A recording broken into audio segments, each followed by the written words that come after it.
There's a moment, just before you speak, just before you act, when your entire future hangs in the balance. In that moment, one word, one reaction, can either build a bridge or burn it to the ground. Most people don't realize how much power they give away when they let their emotions run the show. Anger, fear, frustration, they feel like they're in control, but in reality, they're being controlled.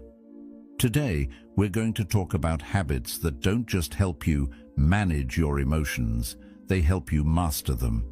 This isn't about becoming cold or detached. It's about being so steady, so grounded, that nothing outside of you can shake the inside of you. Imagine living with that kind of control, where your words are deliberate, your actions intentional, and your presence unshakable. That's the kind of life we're building here.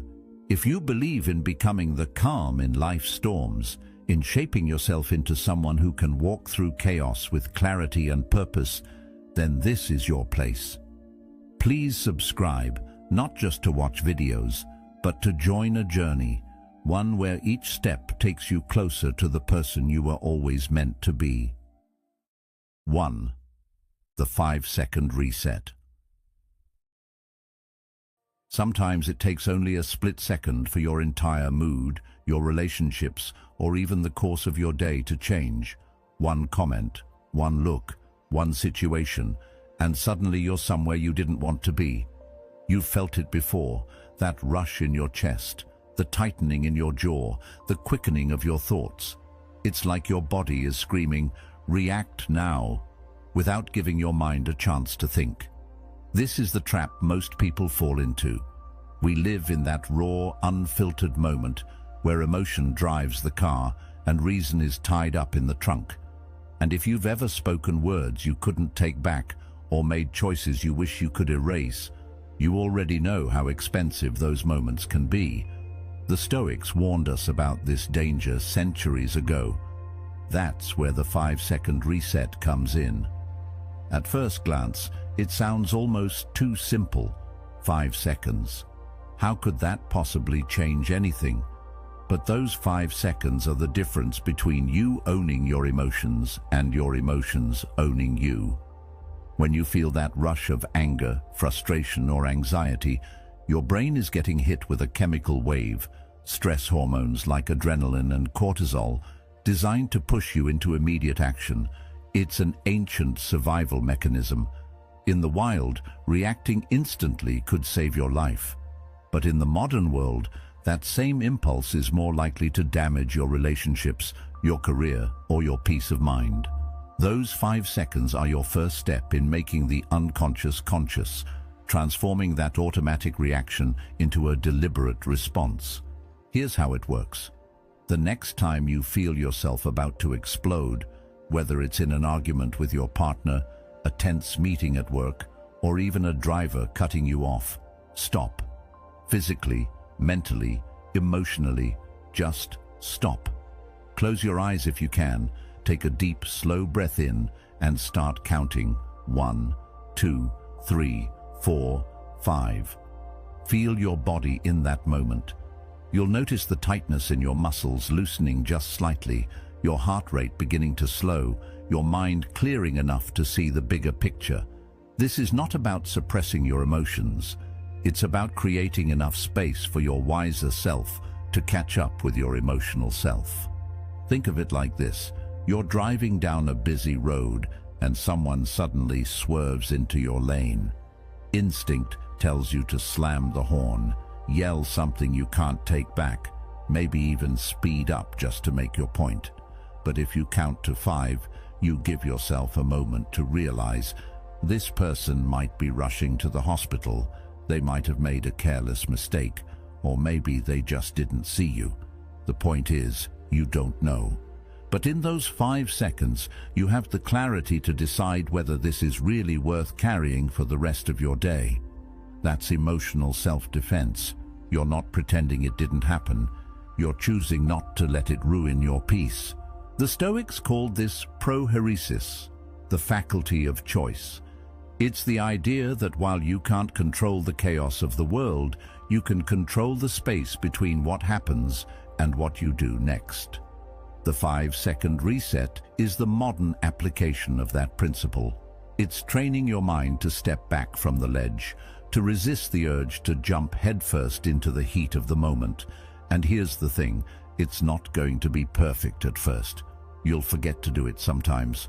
Other times, you'll make it to 3 before blurting something out you wish you hadn't. But every time you succeed, even if it's just once in a while, you're rewiring your brain to prioritize control over chaos. That's what growth looks like.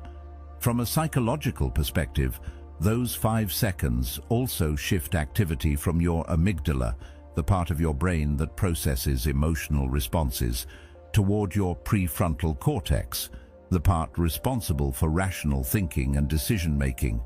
In other words, you're literally giving your brain time to switch from fight or flight mode into think it through mode.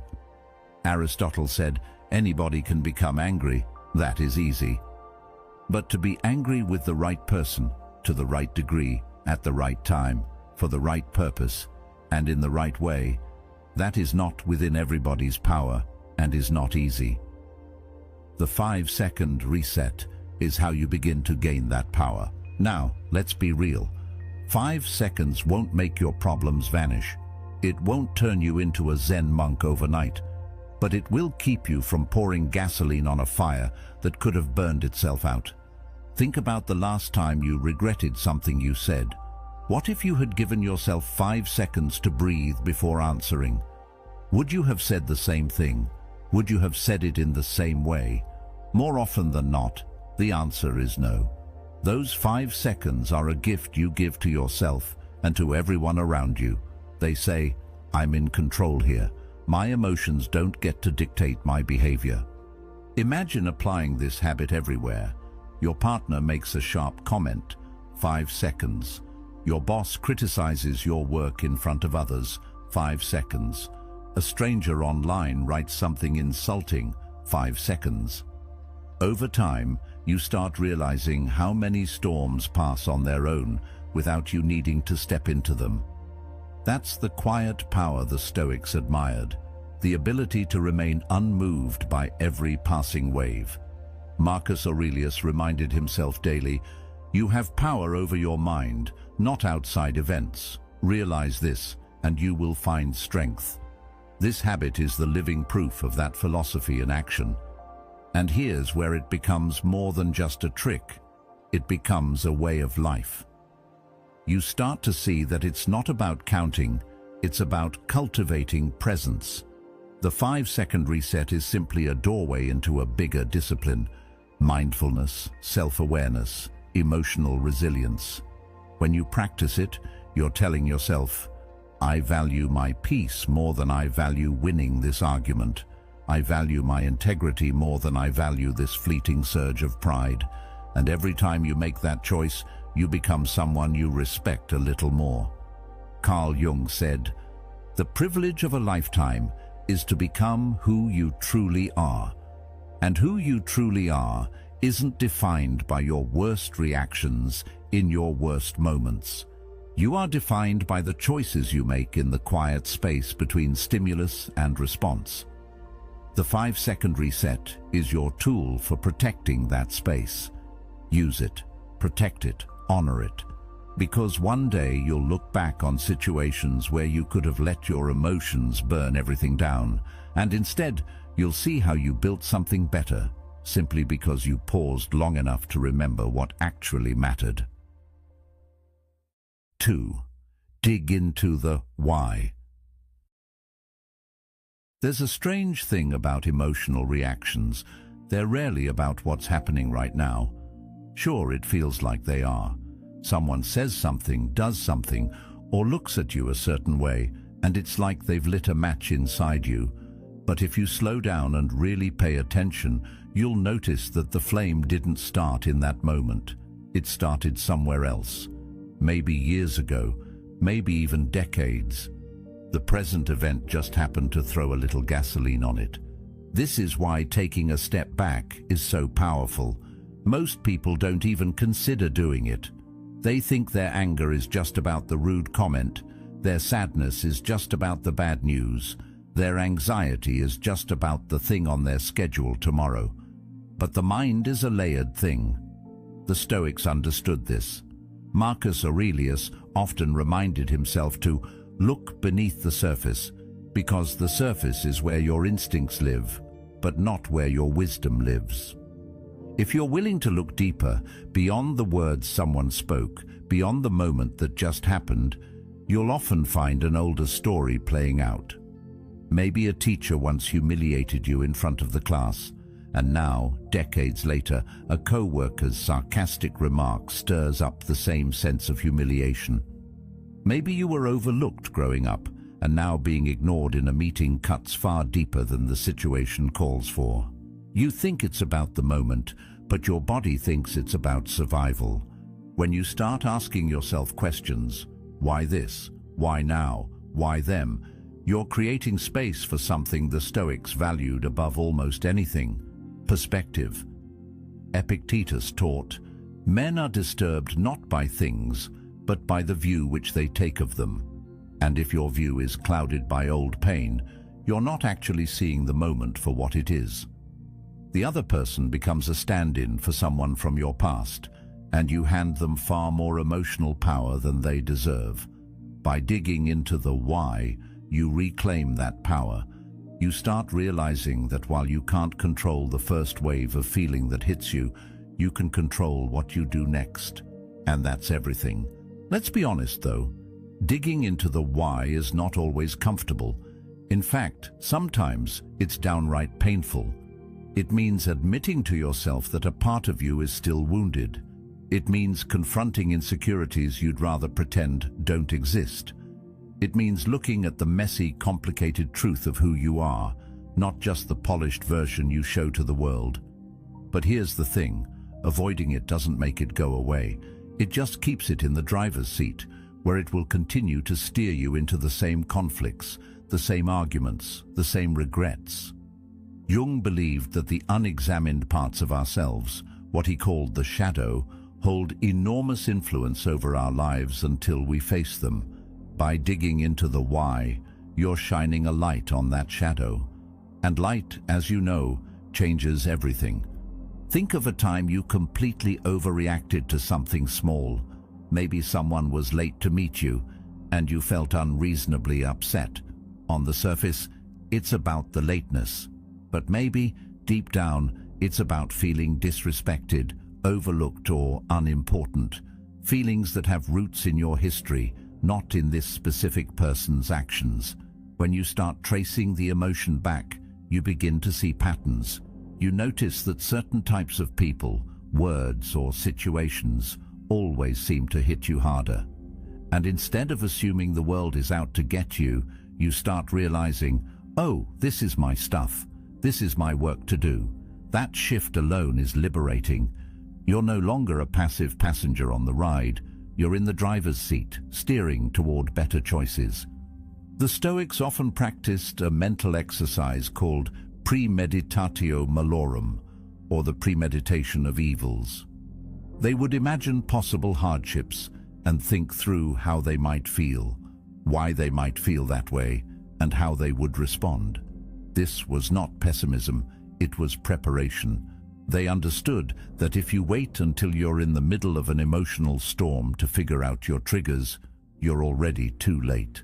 By anticipating, by asking why before the crisis comes, you're building emotional muscle that can hold you steady when life gets loud. And here's where modern psychology and ancient wisdom meet. Therapists today often use techniques like emotional tracing or root cause analysis to help people separate the trigger from the true source of their reaction. It's the same idea the Stoics used. If you can find the root, you can weaken the weed. Without that understanding, you're just cutting the leaves, and they'll grow back again and again. Now, this isn't about blaming yourself for every bad feeling you have. It's about owning your reactions enough to transform them. When you feel triggered, instead of immediately firing back or shutting down, pause. Ask yourself, what does this remind me of? Where have I felt this before? Am I reacting to the present, or am I reliving the past? You might not have all the answers right away. That's okay. The act of asking changes your relationship to the feeling. It turns it from a command into a clue. Imagine this playing out in a real-world scenario. Your friend makes a joke about something personal, and you feel that familiar sting. Old, you might have snapped back, gone quiet for the rest of the night, or carried the resentment for weeks. But this time, you catch it. You ask yourself, why did that land so hard? And you realize it's not just the joke, it's that it touched on a vulnerability you've been carrying since childhood. Maybe you felt misunderstood back then, and now the same feeling has resurfaced. Suddenly, your anger softens. You're not just in fight mode, you're in understanding mode. You can choose to tell your friend why it bothered you, or you can choose to let it go because you see it for what it is, not an attack, but a trigger. That choice is where your strength lives. The deeper you go with this practice, the more you'll notice a side effect: compassion. When you understand that your own reactions often come from old wounds, it becomes easier to see that other people's reactions do too. That co-worker who overreacts in meetings, maybe they were never taken seriously at home. That friend who's overly defensive, maybe they were criticized more than they were praised. This doesn't mean you excuse bad behavior. It means you approach it with more perspective, which gives you more options in how to respond. And here's the real beauty of it. The more you practice asking why, the less often you'll get stuck in the same emotional loops. You start catching yourself earlier. You start seeing the patterns before they play out. And slowly, the things that used to set you off lose their power. You're no longer a match waiting for a spark. You're the one holding the extinguisher, fully aware of where the flames might start and ready to keep them from spreading. Marcus Aurelius once advised himself, if you are distressed by anything external, the pain is not due to the thing itself, but to your estimate of it, and this you have the power to revoke at any moment. Digging into the why is how you revoke that power from the triggers in your life and return it to yourself. It's how you stop reacting blindly and start responding with the kind of clarity that changes not just your day, but the way you live. 3. Don't let resentment brew. It's strange how we think time will heal certain wounds when, in reality, it often just hides them under thicker layers of dust. We tell ourselves, I'll get over it, or it's not worth bringing up, but the truth is, unresolved tension doesn't dissolve, it ferments. What starts as a small irritation becomes a low hum in the background of your mind, quietly influencing your mood, your words, and even your decisions. Resentment is like emotional mold.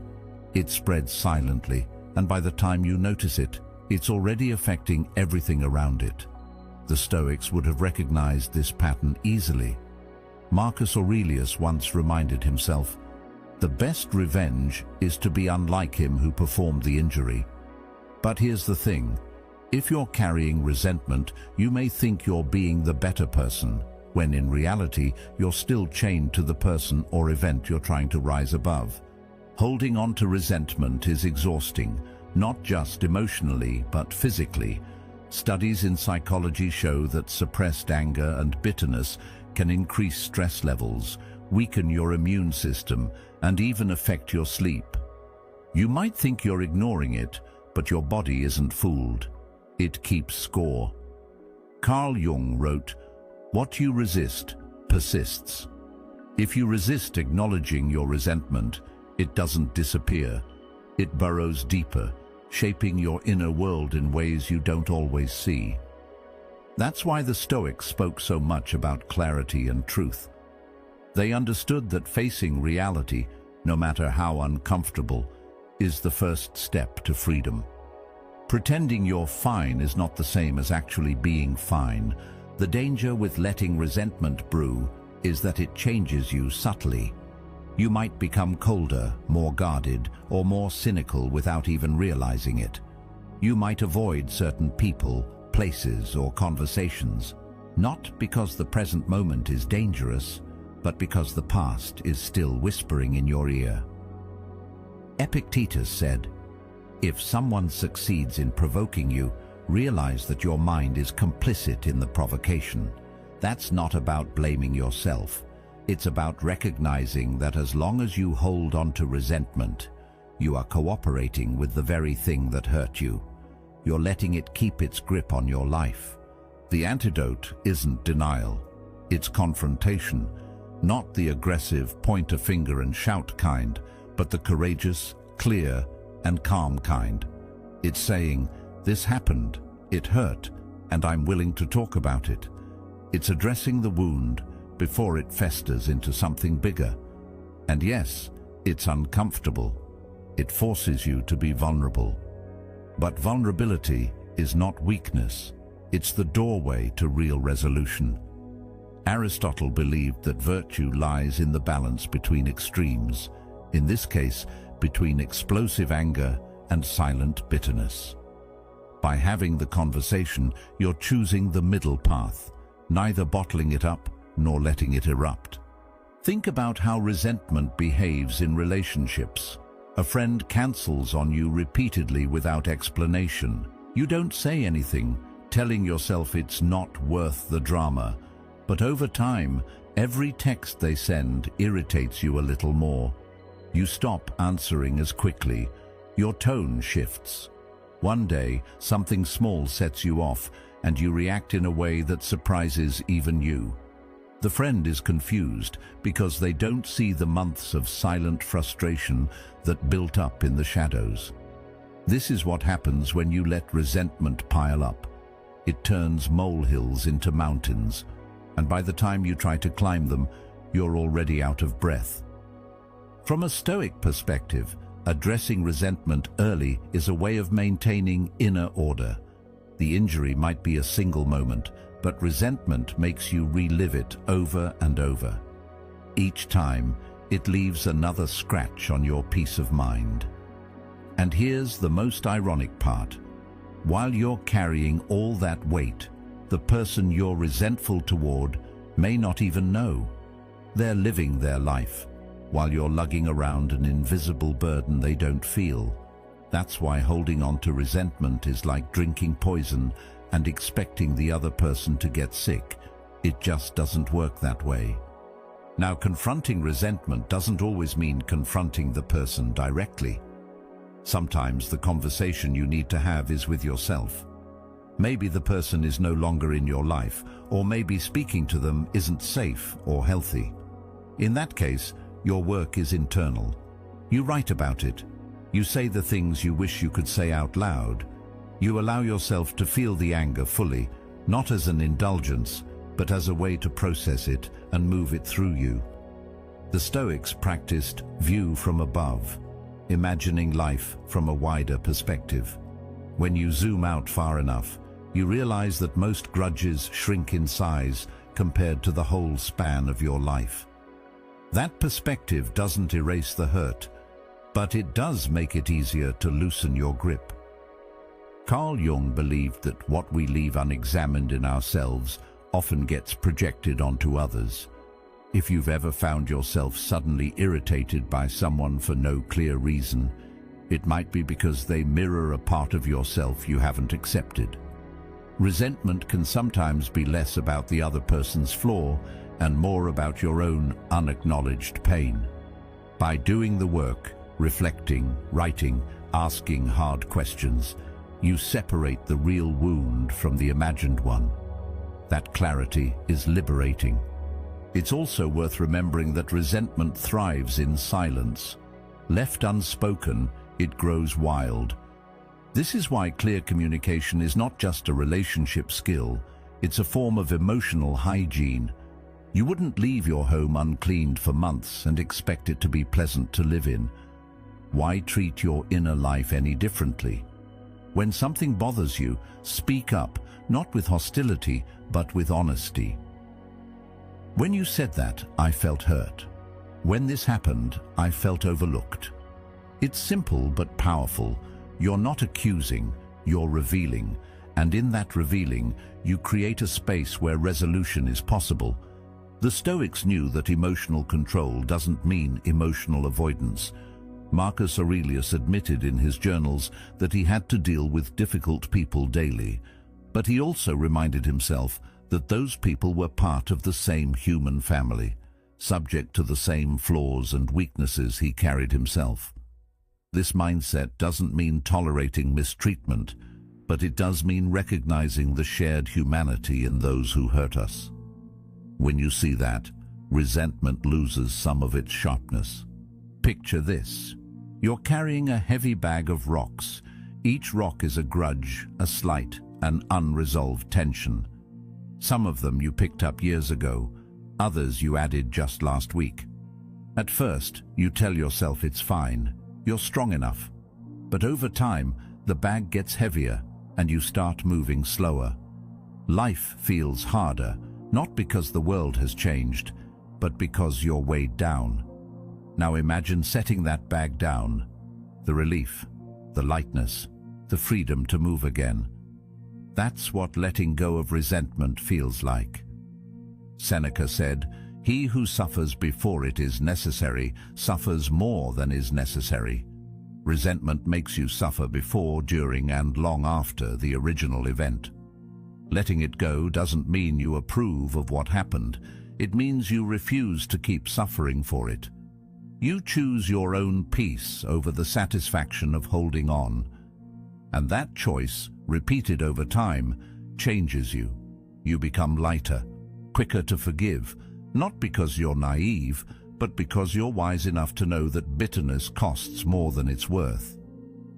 In the end, resentment is a debt you pay for someone else's actions.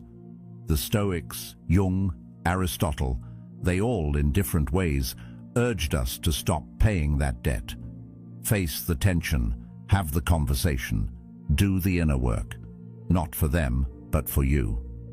Because the moment you stop letting resentment brew is the moment you start reclaiming your energy, your clarity, and your life. And that, more than any grudge, is worth holding on to. 4. Name it to tame it. There are moments in life when your emotions feel like a tangled ball of wires, knotted, messy, and impossible to separate. You know you're feeling something, but it's so jumbled you can't quite put your finger on what it is. One minute you're irritated, the next you're sad, and then suddenly you're snapping at someone for no clear reason. That's the tricky part about emotions. When they go unnamed, they roam free, causing chaos wherever they please. The truth is, when you don't take the time to identify what you're feeling, your emotions start running the show, silently pulling strings while you think you're in control. The Stoics had a very practical view on emotions. They didn't deny that feelings existed. They simply believed that in order to live a good life, you had to understand them, question them, and put them in their proper place. When you can label what's happening inside you, it's like turning on the light in a dark room. The monsters look smaller, the shadows lose their shape, and you can finally see where to step next. This is the essence of name it to tame it. You can't fix what you can't define. Imagine going to the doctor and saying, "I just feel bad." That's not enough for them to know if you've pulled a muscle, caught a virus, or broken a bone. They need specifics. The same goes for your emotional health. If you simply say, "I'm upset," you're dealing with a vague cloud of feeling that could be anger, disappointment, fear, guilt, or a mix of all four. But when you stop and ask yourself, "What exactly am I feeling?" you start peeling away the layers of confusion. Suddenly you're not fighting a faceless enemy. You're dealing with something you can understand, something you can respond to. Modern psychology backs this up. Neuroscientists have found that simply labeling an emotion, literally putting it into words, can reduce its intensity. It's called affect labeling, and it works because naming the feeling activates the prefrontal cortex, the part of your brain responsible for reasoning and decision-making. In other words, you're moving the experience out of the purely emotional part of your brain and into the rational part. That's how you stop spiraling and start thinking clearly again. Epictetus would have appreciated this science. He taught that it's not events themselves that disturb us, but our interpretation of them. Naming your emotion is the first step to changing that interpretation. Let's look at a real-world example. Say you're working on a project and someone makes a comment that hits you the wrong way. You immediately feel hot in the face, your chest tightens, and you want to fire back with something sharp. If you don't pause to identify what's happening, you might think, "I'm angry." But maybe you're not truly angry. Maybe you're embarrassed because you felt criticized in front of others. Or maybe you're anxious because their comment made you doubt your abilities. Those are very different emotions, and they require different responses. Anger might push you to defend yourself.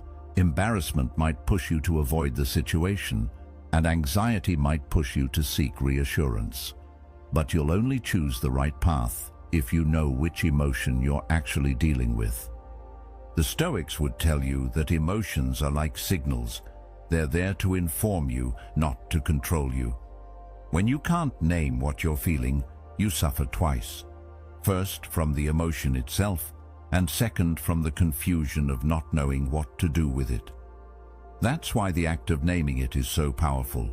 It's not about pretending the feeling isn't there, it's about understanding exactly what it is so you can deal with it properly. And let's be honest, sometimes what we call anger is actually hurt. Sometimes frustration is just unspoken fear. And sometimes sadness is really exhaustion in disguise. By naming your emotions, you strip away the false labels you've been living with and replace them with truth. This doesn't magically make the feeling disappear, but it changes your relationship with it. You go from being inside the storm to standing outside, watching it pass, knowing it will move on. There's also a level of self-respect involved here. Taking the time to figure out exactly what you're feeling is a way of saying, "My inner world matters. I'm worth understanding." It's easy to dismiss our emotions as overreactions or to push them aside because they feel inconvenient. But the Stoics never said to ignore yourself. They said to know yourself. Aristotle famously wrote, "Knowing yourself is the beginning of all wisdom." Naming your emotions is one of the simplest yet most profound ways to start knowing yourself better.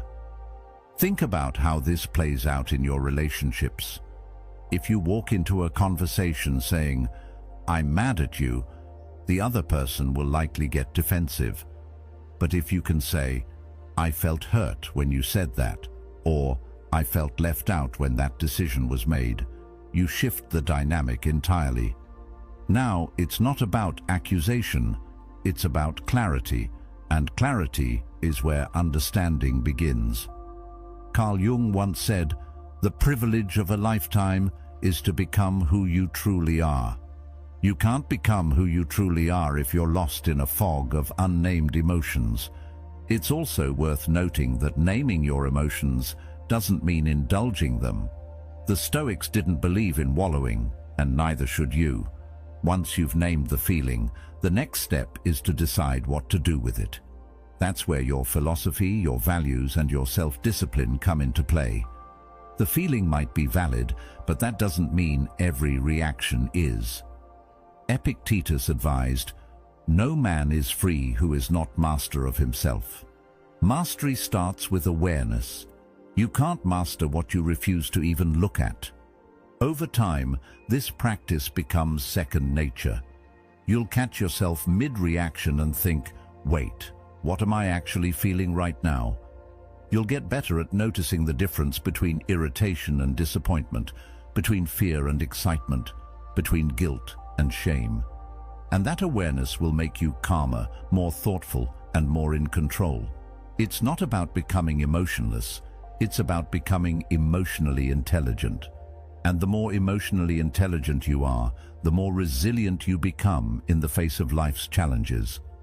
Naming your emotions is like mapping uncharted territory.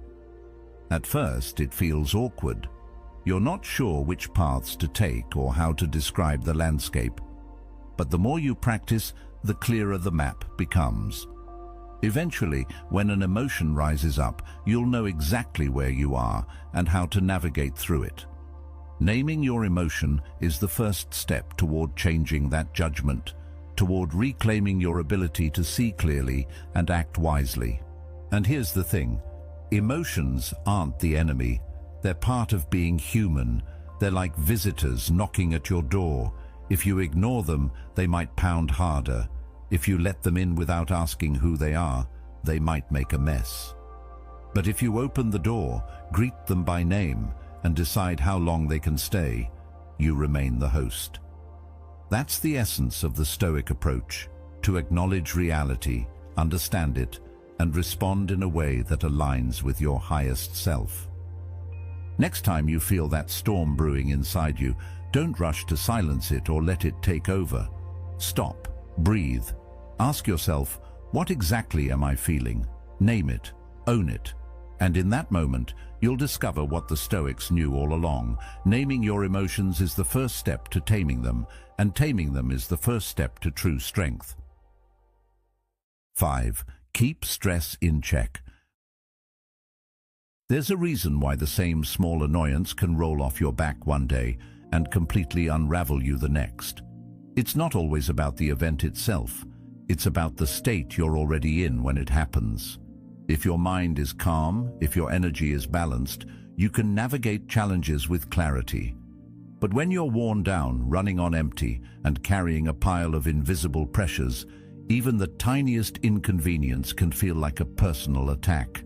This is what stress does. It magnifies every emotion. Marcus Aurelius once wrote, "If you are pained by any external thing, it is not this thing that disturbs you, but your judgment about it. And our judgment is never more clouded than when we're stressed." Stress doesn't just live in your body, it lives in your perception, quietly distorting the way you see the world. Think about a day when you woke up after a good night's sleep, had a slow morning, maybe even got some exercise or fresh air. On that kind of day, you can handle traffic, delays, or an offhand comment without much fuss. Now think about a day when you're running late, skipped breakfast, and your phone is buzzing non-stop. That same traffic feels like a personal insult, the delay feels catastrophic, and the offhand comment feels like a direct attack on your worth. The difference isn't in the events, it's in you. Carl Jung said, "Your vision will become clear only when you look into your own heart. Who looks outside dreams. Who looks inside awakes." If you don't notice the stress building inside you, you'll mistake every external challenge for the real problem, when in reality, the storm started within. Stress is sneaky because it rarely announces itself with flashing lights. It builds slowly, weaving itself into your daily life until you can't tell where normal ends and overworked begins. And because we've normalized it, wearing busy like a badge of honor, we don't realize that we're walking around in a constant state of low-level fight or flight. The Stoics, despite living in a far less hectic time than ours, understood the need for regular mental maintenance. Seneca wrote, "We suffer more often in imagination than in reality." Stress feeds that imagination. It convinces you that everything is urgent, that every challenge is bigger than it is, and that you have no room to breathe. Without actively managing it, stress will rule your reactions before you even get the chance to think. The key to emotional control, then, isn't just about what you do in the heat of the moment. It's about what you do long before the moment arrives. The Stoics practiced premeditatio malorum, imagining challenges in advance so they wouldn't be caught off guard. You can take a similar approach with stress. Manage it daily, so when life throws something unexpected your way, you're not already at your breaking point. This means building habits that create a buffer between you and the chaos. Exercise to move tension out of your body. Meditate to clear mental clutter. Write down your thoughts so they don't swirl endlessly in your head. Take short breaks before you need them, not after you've hit the wall. These are not luxuries. They are maintenance for the most important tool you have, your mind. From a psychological standpoint, stress management is not just about feeling good. It's about keeping your prefrontal cortex, the part of your brain responsible for rational thinking, online. When you're stressed, your body pumps out cortisol and adrenaline, which pull you into survival mode. That's great if you're running from danger, but terrible if you're trying to have a calm conversation or make a smart decision. Aristotle believed that virtue was found in balance, not in excess or deficiency. Stress in excess is a distortion of that balance. It tips you into extremes, overreacting to minor inconveniences, withdrawing from challenges you'd normally face, or clinging to control in situations that don't require it. One of the most important things you can do is learn to recognize your personal stress signals before they become overwhelming. For some, it's physical: tight shoulders, clenched jaw, shallow breathing. For others, it's mental: trouble focusing, constant irritation, or feeling like you're one step behind. The Stoics taught self-awareness as a daily discipline. Epictetus said, "First say to yourself what you would be, and then do what you have to do." Knowing who you want to be means noticing when you're drifting away from it, and stress is often the first sign.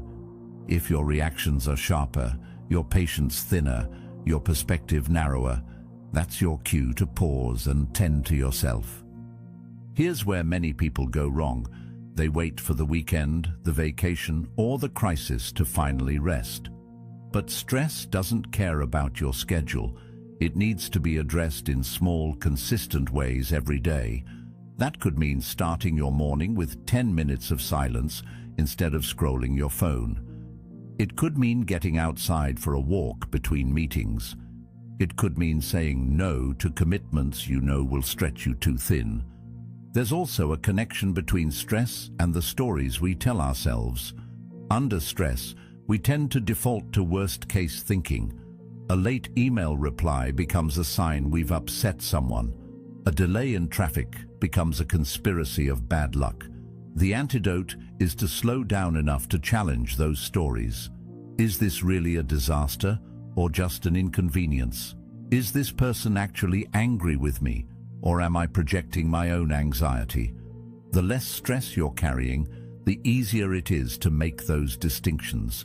Stress magnifies those irritations, making them feel personal and urgent.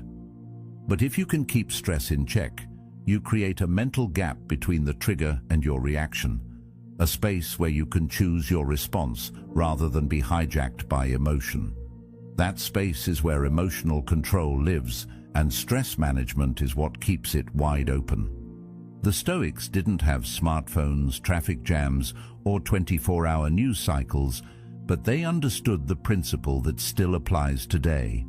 Guard your inner peace as fiercely as you guard your possessions. In modern life, that means scheduling time for restoration as deliberately as you schedule work or errands. It means treating rest as a responsibility, not a reward you have to earn. And it means having the humility to know when you're stretched too thin and the discipline to pull back before something snaps. When you make stress management a non-negotiable part of your life, you're not just preventing breakdowns, you're building resilience. You're training your mind and body to recover faster, to think clearer, and to act with the steadiness the Stoics admired. And here's the ultimate truth: stress will always exist. You can't eliminate it completely, nor should you. Some stress is what pushes you to grow. But unchecked stress is like an unchecked fire. It doesn't just burn what's necessary, it consumes everything in its path. Your job is to keep it contained, to tend to it regularly, and to never let it grow so large that it blinds you to what matters. In the words of Epictetus, it is not things themselves that trouble us, but our opinions about them. Keeping stress in check means keeping your opinions grounded, your mind clear, and your actions aligned with who you want to be. Because when you're standing on that solid ground, the world can shake, and you'll still be steady. And that steadiness, that inner fortress, is what gives you the freedom to live well, choose wisely, and meet life's storms with the calm and clarity the Stoics considered the highest form of strength. 6. Make room for your feelings. It's a strange thing about emotions. When you ignore them, they don't quietly fade away. They linger, they build, they wait, and eventually they find a way out, often in ways you don't expect and at times you don't want. That's the thing about bottling feelings. You're not throwing them away. You're just storing them somewhere deep inside, letting the pressure build until it bursts. When you don't make room for your emotions, they start running your life from behind the scenes, influencing your words, your reactions, and even your health without you realizing it. Many people, especially men, have been taught since childhood to treat emotions like weaknesses. Be strong. Man up. Don't cry. The message is clear. Feelings are something to be suppressed, not expressed. But the Stoics, who are often misunderstood as cold and emotionless, didn't preach suppression. They preached understanding. They believed that emotions were part of human nature, but they also believed in the importance of not being ruled by them. When you bottle up emotions, they often come out sideways. A small annoyance turns into an overreaction. A minor disagreement turns into a full-blown argument. Sometimes the emotion doesn't even show up where it belongs. You might feel angry, but instead of addressing the cause, you take it out on the wrong person. This is the danger of not making room for your feelings. They don't stay neatly in the container you've put them in. They leak. They seep into your thoughts, your behavior, your decisions. Seneca wrote, "It is more civilized to make fun of life than to bewail it." But humor alone isn't enough to process emotions. If all you do is mask them with distractions, they remain in you, quietly shaping your inner world. Making room for your emotions doesn't mean letting them dictate every move you make. It means giving them a safe, controlled space to exist so they don't burst out uncontrollably. Think of it like a pressure valve. If you release a little at a time, you prevent an explosion. That's why it's so important to find healthy outlets. Journaling is one of the most effective. When you put your feelings into words, you give them structure. What was once a fog in your mind becomes something you can look at, examine, and understand. Modern psychology confirms that expressive writing can reduce stress, improve mood, and even strengthen immune function. The Stoics, in their own way, practiced a form of journaling every day. Talking to someone you trust is another powerful way to make space for your feelings. It doesn't have to be a formal therapy session, although therapy is invaluable for many people. It can be as simple as sitting with a friend who listens without judgment. Sharing your feelings out loud has a grounding effect. You hear yourself, you get feedback, and you often find clarity just by articulating what's been swirling around in your mind. Epictetus reminded his students, "We have 2 ears and 1 mouth, so that we can listen twice as much as we speak." But that wisdom also works in reverse. Sometimes we need to speak to hear ourselves more clearly. For those who aren't ready to talk openly, even recording a voice note to yourself can help. It might feel awkward at first, but hearing your own voice express what you're going through makes the emotion feel less abstract. It's no longer just an invisible weight in your chest. It's something you can identify, acknowledge, and work with. Carl Jung noted, "I am not what happened to me. I am what I choose to become." When you give your feelings a voice, you're choosing not to be defined by what you've held inside. You're deciding to work through it. The danger of bottling emotions is not just in emotional blow-ups, it's also in the slow erosion of your mental and physical health. Chronic stress, anxiety, depression, even physical ailments like headaches and digestive issues can stem from unprocessed emotions. The mind and body are not separate. When you stuff emotions down, your body carries the weight of them. The Stoics may not have had modern medical research, but they understood the connection between inner turmoil and physical well-being. They sought calm not only as a virtue, but as a necessity for a healthy life. Making room for your feelings is also about breaking the cycle of inherited emotional habits. Many of us learned from our parents, guardians, or cultural environments how to handle or not handle our emotions. If you grew up in a home where feelings were met with dismissal or punishment, it's natural to think hiding them is safer. But what kept you safe in one chapter of your life can harm you in another. Here's the paradox. The more space you give your emotions, the less they control you. When you allow yourself to feel sadness without judgment, it passes more quickly. When you acknowledge your anger, you can address its cause without lashing out. When you admit to feeling fear, you can prepare for what's ahead instead of pretending you're invincible. The Stoics valued preparation. They believed in facing reality as it is, not as you wish it to be. Pretending you're unaffected doesn't make you stronger, it makes you unprepared. There's also a deep self-respect in making room for your feelings. It's a way of saying, I matter enough to understand what's happening inside me. So many people run from themselves, filling every quiet moment with noise and distraction to avoid facing what's really going on. But avoidance only deepens the shadow. This doesn't mean wallowing. The Stoics would warn against letting emotions dominate your every thought and decision. Their goal was balance, recognizing emotions without being enslaved by them. Making room for your emotions can be as simple as building small, consistent habits into your daily life. 10 minutes of writing in the morning, a quiet walk where you let your thoughts settle, a regular check-in with a friend, setting aside a few minutes at night to reflect on what you felt during the day without judgment. These habits don't take much time, but over weeks and months they prevent emotional buildup. They create a healthy flow where feelings can move through you instead of getting stuck. It's also about learning to tolerate discomfort. Many of us avoid our feelings because they're uncomfortable, but discomfort is not the same as danger.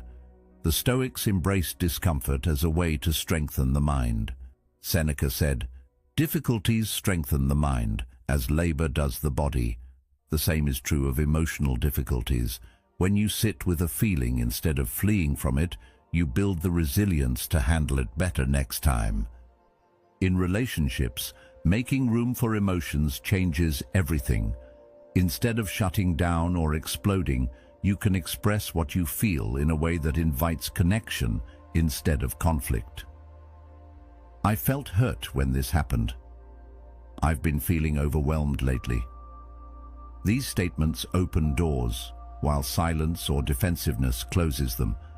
The more you practice this, the more you create an environment where others feel safe doing the same. Emotional openness is contagious. It encourages honesty and trust. And here's the truth. Emotions are not interruptions to life. They are part of life. They are signals, teachers, and mirrors, reflecting what matters to us. The Stoics aimed for a life of virtue, meaning a life lived in alignment with one's highest values. You can't live in alignment if you ignore the very feelings that tell you when you're drifting off course. So, make room for your feelings, not because it's easy, but because it's necessary. Journal, speak, reflect, listen. Create space inside yourself so emotions can breathe, move, and eventually leave when their work is done. The more room you give them, the more room you have for peace, clarity, and the kind of strength the Stoics admired. The strength that comes not from denying your humanity, but from embracing it fully, with eyes open and heart steady. 7. Channel your energy. It's easy to think that the only way to deal with strong emotions is to talk about them. And while conversation can be powerful, it's not the only outlet you have. And sometimes it's not even the most effective. There are moments when your mind feels like a shaken soda bottle. Talking about it right then might just spray the mess everywhere. But there's another way. Instead of letting the pressure explode, you can channel it. Take all that raw energy, all that tension building inside, and give it somewhere meaningful to go. Emotions are energy in motion. That's not just a poetic phrase, it's a literal truth. You feel them physically, the tightness in your chest when you're anxious, the restlessness in your legs when you're frustrated, the heat rising in your face when you're angry. Your body is telling you, do something. The problem is, most of us do the wrong thing. We yell, we lash out, we slam doors. The Stoics would call this a failure to master yourself.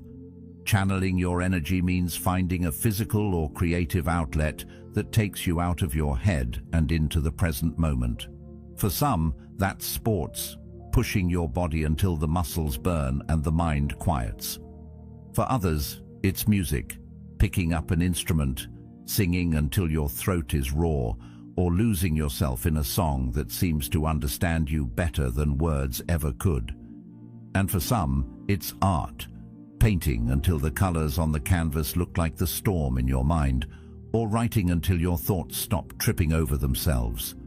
Carl Jung once said, "The creation of something new is not accomplished by the intellect, but by the play instinct acting from inner necessity." That inner necessity is often your emotions begging for release. One of the most powerful things about channeling emotion into action is that it changes the story you're telling yourself. If you're angry and you punch a wall, you reinforce the story that anger is destructive. But if you're angry and you go for a hard run, you start to see that anger can also be productive. It can push you farther, faster. If you're sad and you isolate yourself, you reinforce the story that sadness is a cage. But if you're sad and you paint, write, or cook a meal from scratch, you see that sadness can also be a muse, guiding you toward deeper expression. The Stoics believed that every obstacle can be turned into an advantage. Your emotions, when channeled, can become tools for growth instead of weapons against yourself. This isn't about avoiding the emotion or pretending it isn't there. It's about letting it move through you in a way that doesn't cause harm. Think of it like a river. If it's blocked, the water builds up and eventually floods everything around it. But if you give it a channel, it flows smoothly, giving life to everything in its path. Your energy works the same way. Without a channel, it stagnates or explodes. With one, it becomes creative, constructive, and often surprisingly beautiful. From a psychological perspective, this process is called sublimation, transforming intense or potentially harmful impulses into socially acceptable and even admirable behaviors. Freud talked about it, but the Stoics lived it. They believed in discipline, in turning raw impulses into refined action. That's why Marcus Aurelius didn't just fight battles, he also wrote meditations. It's why Seneca didn't just speak philosophy, he crafted letters that still inspire 2,000 years later. They were channeling their thoughts, their fears, their frustrations into something lasting. You might think, but I'm not an artist or an athlete or a musician. That doesn't matter. Channeling your energy is about process, not performance. You don't have to show anyone your work, time your run, or sing in tune. The value is in the doing, not the result. If cooking calms you, then cook like the meal is the only thing in the world that matters. If gardening grounds you, then dig into the soil until your hands remember what it feels like to create life from nothing. If cleaning helps you think clearly, then clean until your space reflects the order you want in your mind. The Stoics would tell you that the way you do anything is the way you do everything. By channeling emotion into action, you're training yourself to respond with intention instead of reaction. You're building the muscle of self-mastery without suppressing your humanity. And over time, you'll notice something powerful. The very activities you use to process your emotions become part of your identity. You stop thinking, "I need to run because I'm stressed," and start thinking, "I'm someone who runs." You stop thinking, "I need to paint because I'm upset," and start thinking, "I'm an artist." The action you choose becomes a part of who you are, not just something you do when things get rough. Carl Jung observed, "One does not become enlightened by imagining figures of light, but by making the darkness conscious." Channeling your emotions is a way of making that darkness conscious. You're not just blowing off steam. You're taking something raw, something difficult, and turning it into something tangible you can work with. It's the opposite of letting emotions control you. It's using them as raw material for your own growth. It's also worth saying that not all channels are healthy. Some people turn to drinking, reckless spending, or other self-destructive habits to cope. These feel like release valves, but they're really just traps, keeping you in the same cycle of pain. The Stoics would remind you that virtue is the goal. Choose channels that bring you closer to the person you want to be, not farther away. Aristotle said, "We are what we repeatedly do." Excellence, then, is not an act, but a habit. The channels you choose often become habits, so choose ones that build you. The beauty of channeling your energy is that it teaches you to meet yourself where you are. If you're restless, move. If you're heavy with emotion, create. If your mind is noisy, focus on something tangible and demanding, like building, fixing, or organizing. And if your energy is low, sometimes channeling means giving yourself permission to rest without guilt, because restoration is a form of preparation. Over time, you start to see patterns. You'll know which activities calm your mind, which ones help you think clearly, and which ones reconnect you to your values. You'll also learn that the very moments you feel least like doing these things are often the moments you need them most. The Stoics didn't wait for the storm to pass before they trained themselves. They trained in the middle of it. And that's what channeling your energy is. Training in the storm so you're stronger when the next one comes. So the next time you're overwhelmed, ask yourself, where can I put this? Don't just carry it. Don't just suppress it. And don't just unload it on the people around you. Find your channel. Run until your legs remind you you're alive. Paint until the colors on the canvas make sense of what words can't. Play music until the notes match the rhythm of your heartbeat. Build something, fix something, grow something. Use the energy, not as something to fear, but as something to fuel you. Because that's what emotional mastery really looks like. Not the absence of feeling, but the ability to take whatever comes and turn it into something that serves you. The Stoics didn't aim to be emotionless. They aimed to be unshakable. And when you learn to channel your energy, you realize that even the heaviest emotions can become part of the foundation you stand on, not the weight that crushes you. 8. Flip to their perspective. It's amazing how quickly we can turn someone into the villain of our story. One comment, one action, one misunderstanding, and suddenly they're the problem. We frame the moment in a way that paints us as the one who's right and them as the one who's wrong. And in that mindset, empathy feels like the furthest thing from possible. When emotions are running hot, the last thing you want to do is pause and think about their side. But here's the irony. The very thing you resist in those moments is often the one thing that can diffuse the tension, protect your peace, and open a door to resolution. Marcus Aurelius, who spent his life surrounded by politics, betrayal, and war, reminded himself daily, whenever you are about to find fault with someone, ask yourself, what fault of mine most nearly resembles the one I am about to criticize? That's perspective. And perspective changes everything. When we're angry or hurt, our mind narrows. It's like tunnel vision. We focus only on what they did to us, how it made us feel, and how we're going to respond. This is natural. Psychologists call it the self-serving bias, the tendency to view our own actions through a generous lens and others' actions through a critical one. If we cut someone off in traffic, we think, I didn't see them, my bad. But if someone cuts us off, we think they're reckless and selfish. This bias isn't a flaw unique to you. It's part of being human. The Stoics understood this long before modern psychology. Epictetus taught, when someone is properly grounded in life, they shouldn't have to look outside themselves for approval. In other words, our emotions about others often reveal more about our own state of mind than about theirs. Flipping to their perspective doesn't mean excusing bad behavior or pretending harm wasn't done. It's about seeing the fuller picture so your response isn't dictated purely by emotion.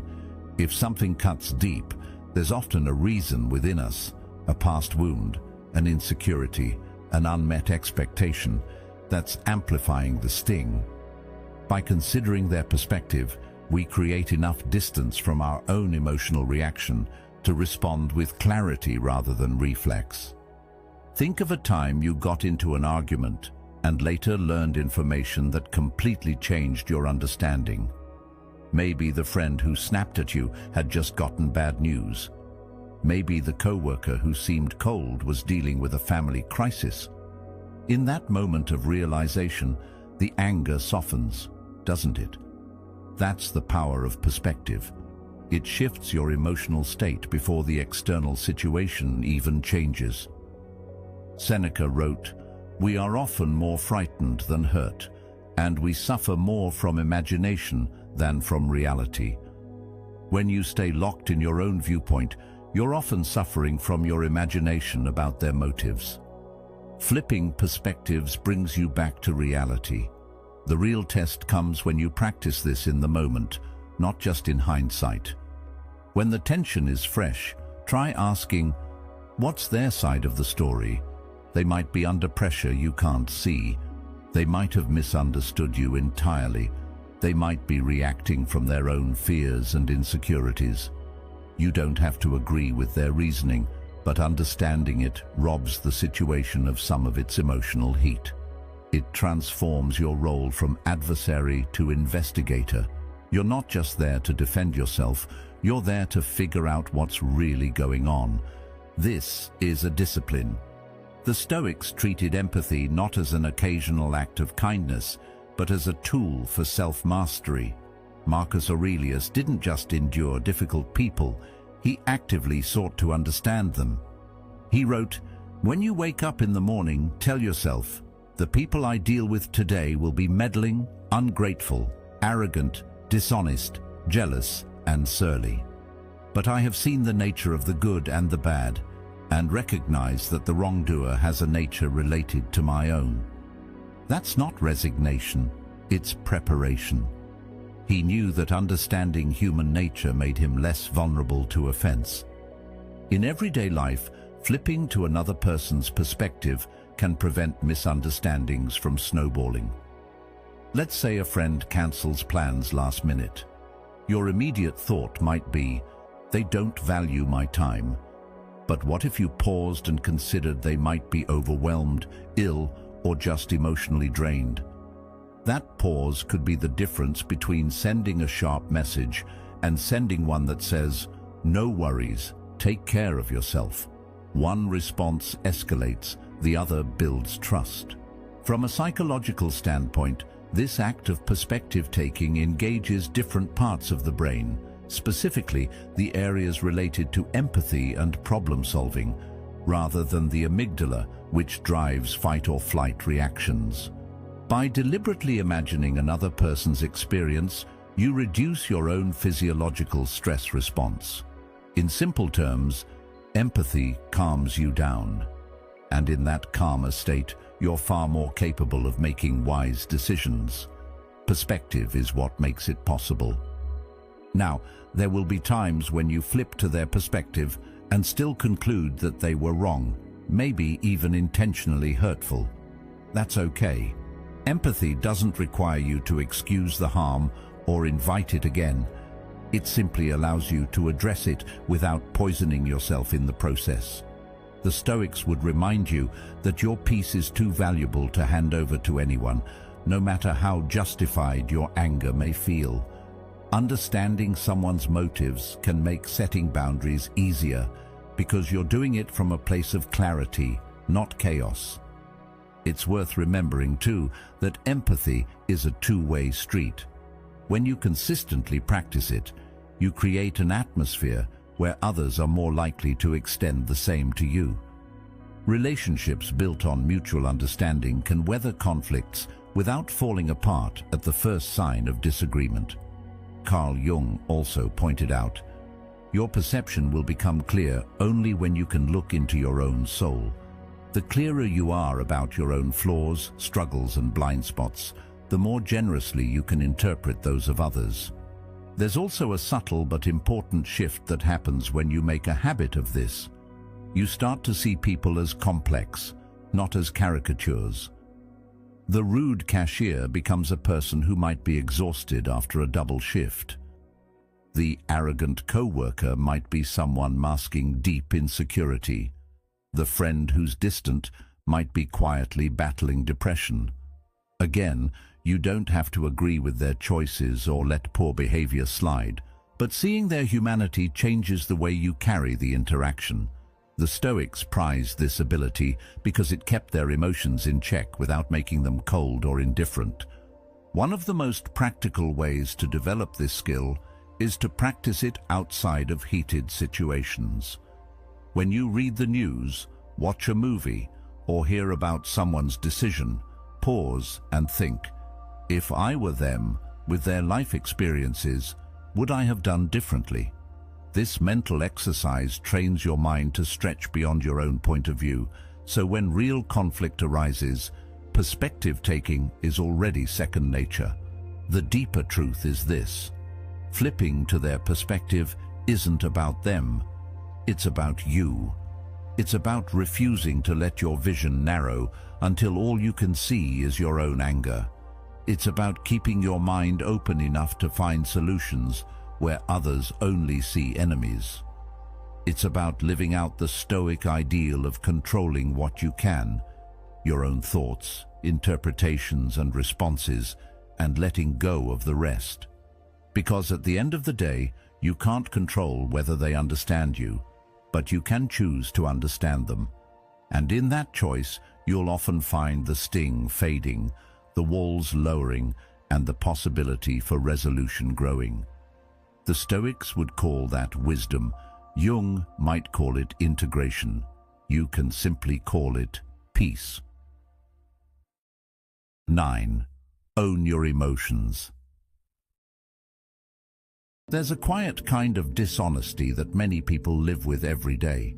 It's not lying to others about where you were last night or what you did. It's lying to yourself about how you feel. You know the script. Someone asks, "Are you okay?" And without hesitation you respond, "I'm fine." The words roll out automatically, even if your chest feels heavy, your mind is a mess, or your stomach is in knots. It's easier that way. Easier than explaining, easier than feeling exposed, easier than risking judgment. But here's the truth. When you bury your emotions under layers of "I'm fine," you don't actually get rid of them. You just push them into the shadows where they have more control over you than ever before. The Stoics understood this deeply. People often mistake Stoicism for the absence of emotion, as if Marcus Aurelius or Seneca walked around unaffected by the storms of life. But that's not the case. Stoicism isn't about being emotionless. It's about being honest with yourself about what you feel and then deciding, with discipline, how you're going to respond. You can't examine your judgment or change your perspective if you're pretending there's no pain to begin with. Owning your emotions is the first step toward mastering them.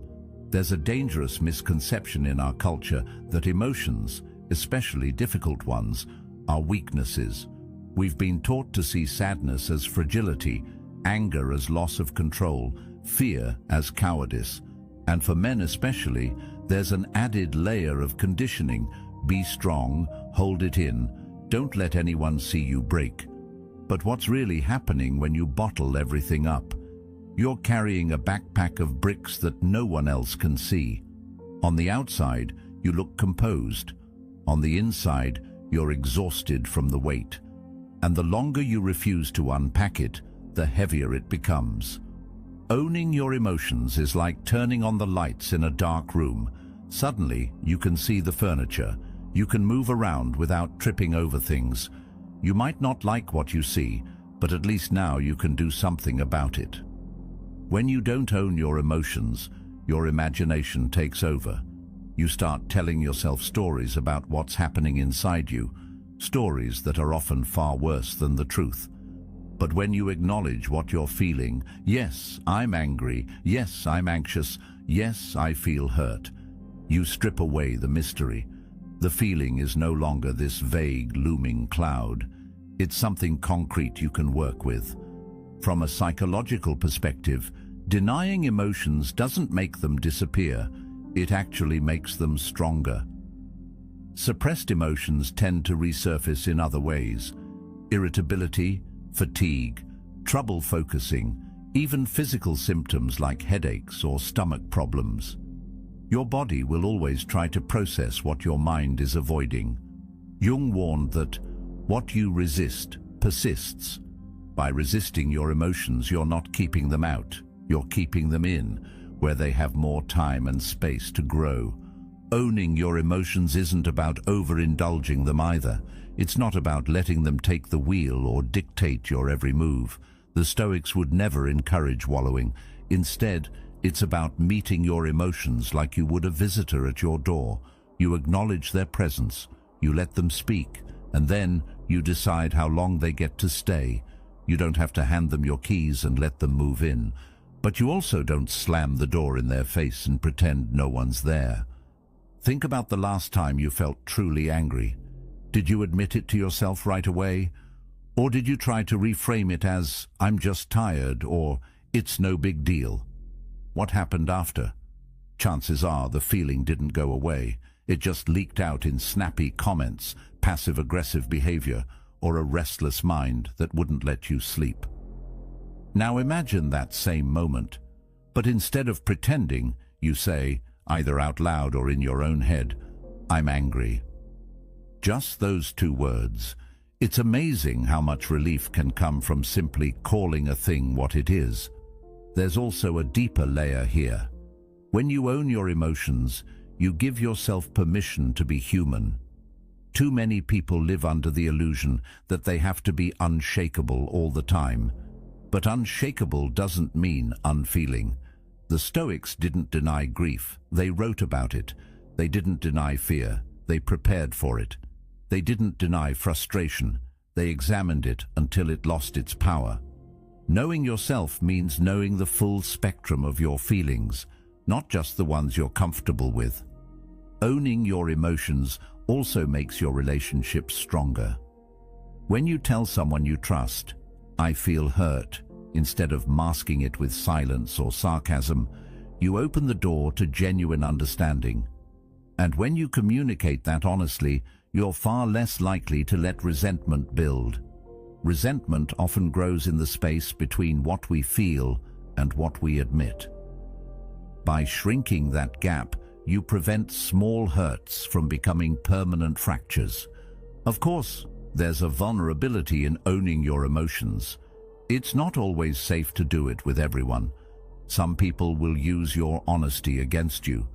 This is why it's important to choose your audience wisely. You don't owe your inner world to every person who asks, "How are you?"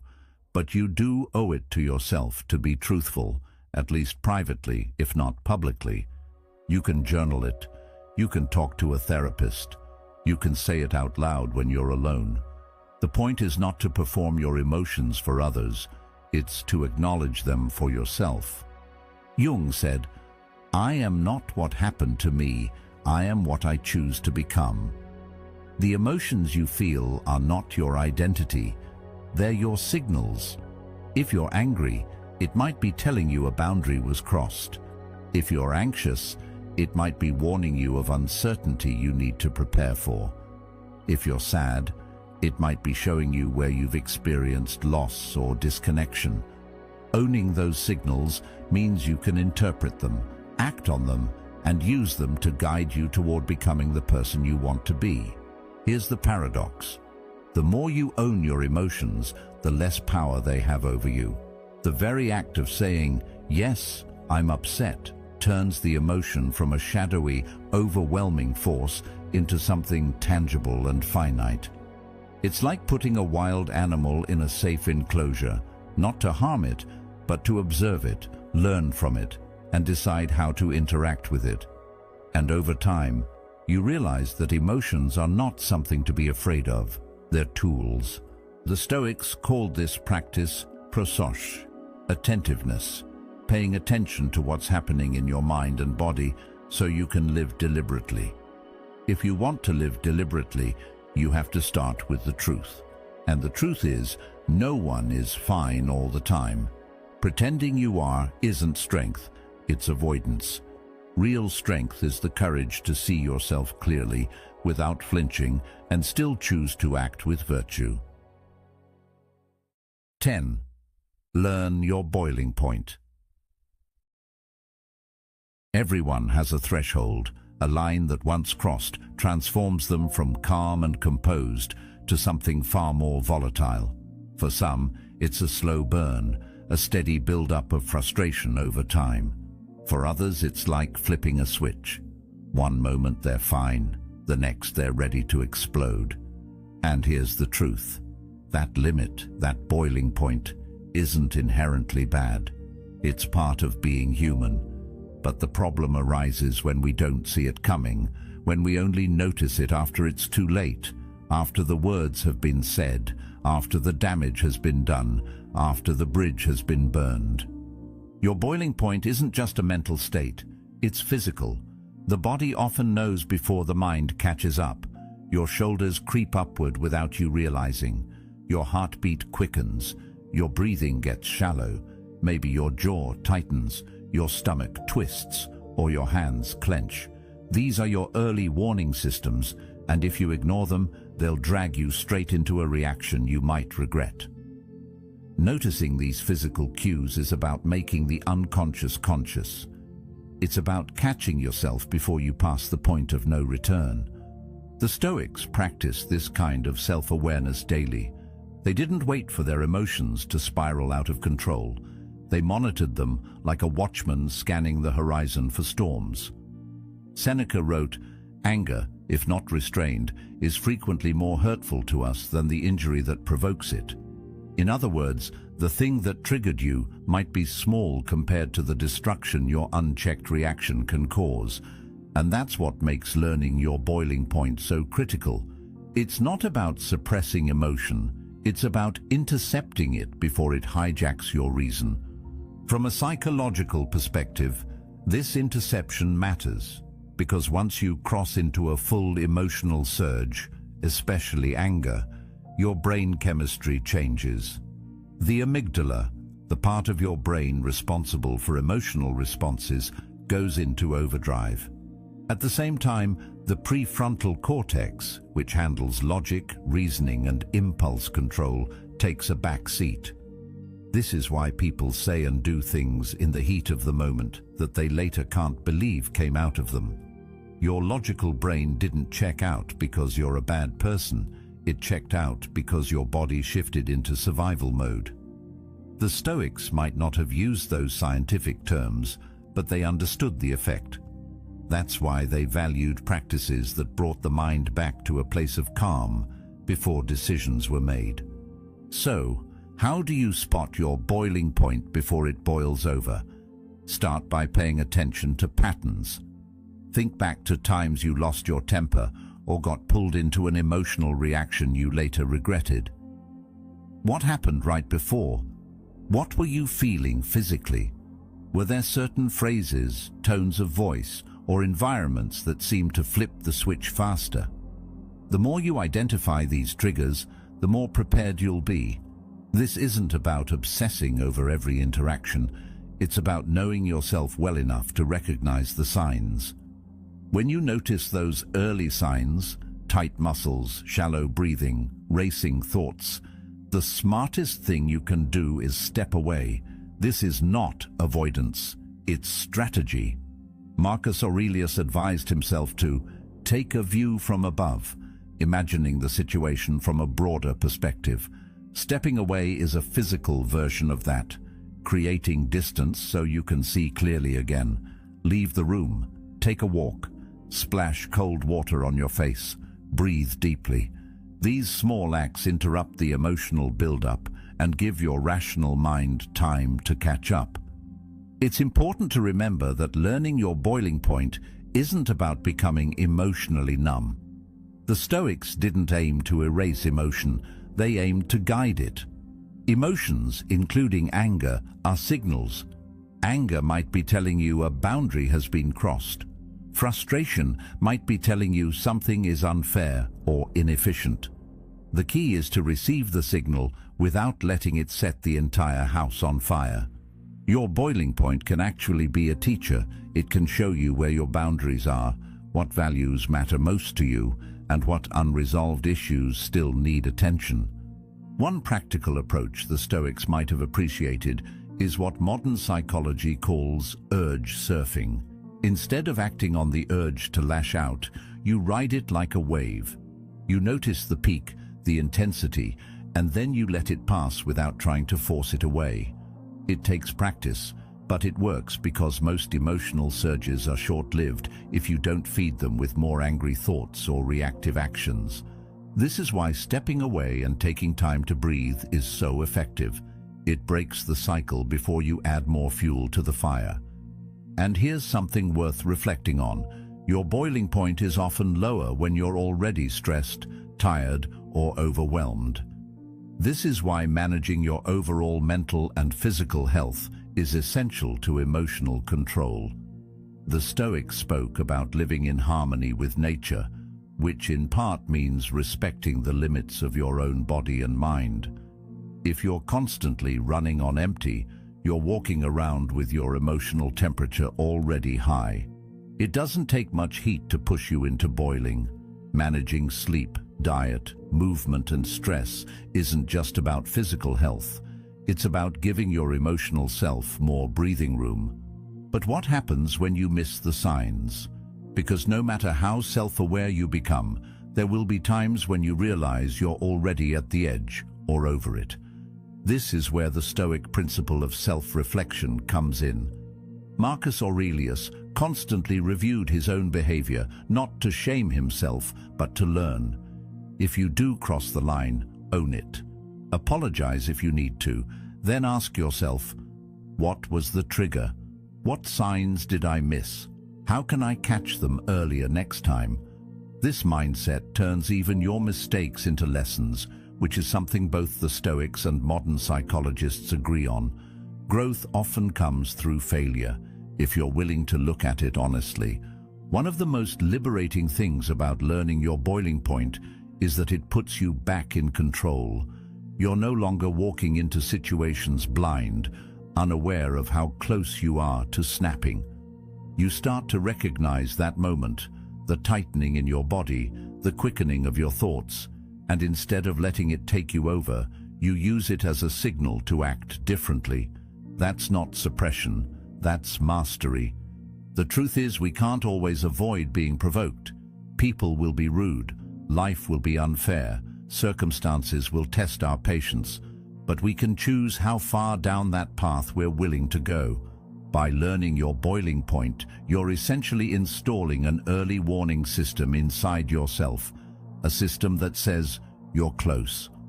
Pause here, and the more you listen to it, the less damage you'll have to undo later. In the end, the goal isn't to never feel anger or frustration. The Stoics would tell you that these emotions are part of the human experience. The goal is to catch yourself before those emotions make decisions for you, to know when the heat is rising and to take steps to cool it down before it boils over. That's the art of emotional control, not being untouched by life, but being unshaken by it. And when you can do that, you're no longer at the mercy of your boiling point. You're the one turning down the flame. 11. Create your personal mantra. There are moments in life when your emotions feel like they're about to sweep you away. A conversation turns tense, an email hits a nerve, or life throws something completely unexpected at you, and suddenly your mind is no longer calm and steady. It's racing, reacting, and ready to fire back. In these moments, it's easy to forget who you want to be, and instead become who the situation tries to make you. That's why you need an anchor, something to hold on to when the waves rise. The Stoics had their daily reminders, lines they repeated to themselves over and over, not because they didn't already know them, but because they knew that in the middle of a storm, memory fades and emotion takes over. A personal mantra works the same way. It's not just words, it's a compass that points you back to yourself when the world tries to spin you around. A personal mantra is short, simple, easy to remember even when your mind is scattered. It's something you can repeat under your breath, in your head, or even write down and carry with you. Think of it like a mental shield. The beauty of a mantra is that it bypasses overthinking. When you're in a heated moment, your brain isn't always interested in slow, careful reasoning. It wants to act fast. A mantra is like an emotional circuit breaker. Instead of going straight into the reaction you'll regret later, the mantra slips in and reminds you, this is who I am. This is what I stand for. A mantra is that choice in action. It's you deciding, in real time, to be the person you've committed to becoming, not the person your anger, fear, or anxiety tries to turn you into. The Stoics had many such mental devices. They would rehearse phrases each morning to prepare their minds for the challenges ahead. Seneca wrote, "All cruelty springs from weakness." A line like that could serve as a mantra for someone who wants to stay compassionate even when provoked. Or Epictetus's reminder, it's not what happens to you, but how you react to it that matters. The key is to find words that speak to your deepest values, because when emotions are high, you don't rise to the occasion, you fall to your level of preparation. And a mantra is part of that preparation. Your mantra should be personal, not something you pull from a list of inspirational quotes just because it sounds nice, but something that feels like yours, something that, when you say it, you feel it in your bones. It might be, I choose peace. It might be, I don't break my own rules. It might be, I am the calm in the storm. Whatever it is, it should feel like you are speaking directly to yourself, not to impress others, not to fit a trend, but to remind yourself of the standard you've set for your life. Once you've found it, you practice it, not just in moments of crisis, but every day, until it becomes second nature. The Stoics called this premeditatio, mental rehearsal. Your mantra should be part of your daily mental training. Say it in the morning when you wake up, in the middle of the day when you pause, and at night when you reflect. The more you repeat it in calm moments, the more it will be there for you in chaotic ones. From a psychological perspective, mantras work because they engage your focus and interrupt negative thought spirals. They give your brain a clear, simple task. Repeat the words, hold the meaning. This keeps you from ruminating on what's gone wrong and instead directs your attention toward what you can control, your mindset, your actions, your principles. In cognitive behavioral therapy, there's a technique called thought replacement. where you consciously swap an unhelpful thought with one that aligns better with your goals. A mantra is thought replacement in its purest form. It's also worth noting that a mantra isn't about denying reality. If you're stressed, angry, or anxious, you're not pretending those emotions don't exist. The Stoics didn't run from their feelings. They acknowledged them, examined them, and then decided what to do next. Your mantra doesn't erase what's happening. It reminds you that you can face it without losing yourself. Let's make this practical. Imagine you're in a meeting and someone challenges you in a way that feels personal. Your natural reaction might be to defend yourself sharply, but instead you feel your jaw tense, your pulse quicken, and you silently repeat your mantra. I control my response. You take a breath. You speak clearly, without venom. The tension doesn't vanish instantly, but you walk away knowing you stayed true to your standard. That's the quiet power of a mantra. It doesn't change the other person, but it changes the way you carry yourself through the moment. Carl Jung believed that much of our growth comes from integrating the parts of ourselves we don't always like to see. He said, "One does not become enlightened by imagining figures of light, but by making the darkness conscious." Your mantra can help you do that. It's not just for the moments when you're calm and collected, it's for the moments when your shadow side starts to take the lead. When irritation, insecurity, or pride tries to hijack you, the mantra steps in as a reminder, this is the real me. This is the line I don't cross. The more you live by it, the more your mantra becomes a part of your identity. At first, you may need to consciously remind yourself to use it. Over time, it will become automatic. You'll catch yourself about to react in a way that doesn't serve you, and the mantra will surface without effort. This is what the Stoics meant when they spoke of philosophy as a way of life. It's not about theory. It's about what you do when it matters most. And here's the thing, your mantra doesn't have to be serious all the time. It can be light, even playful, as long as it works for you. The point isn't to sound wise, it's to guide your behavior in a way that aligns with your values. Some people even have different mantras for different situations. One for patience, one for courage, one for self-compassion. The important part is that each one feels authentic and actionable. You may also find that your mantra evolves over time. As you grow, your priorities shift. The words that once motivated you might not hold the same weight later. That's okay.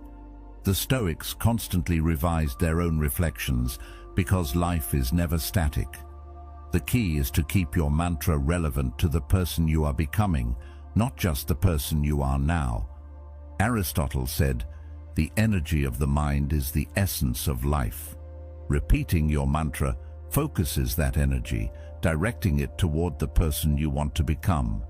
And in a world full of distractions, provocations, and challenges, having that anchor can mean the difference between living reactively and living deliberately. Take the time to create your own personal mantra. Make it short, make it yours, make it something that feels like a promise you refuse to break. And then practice it until it's a part of you.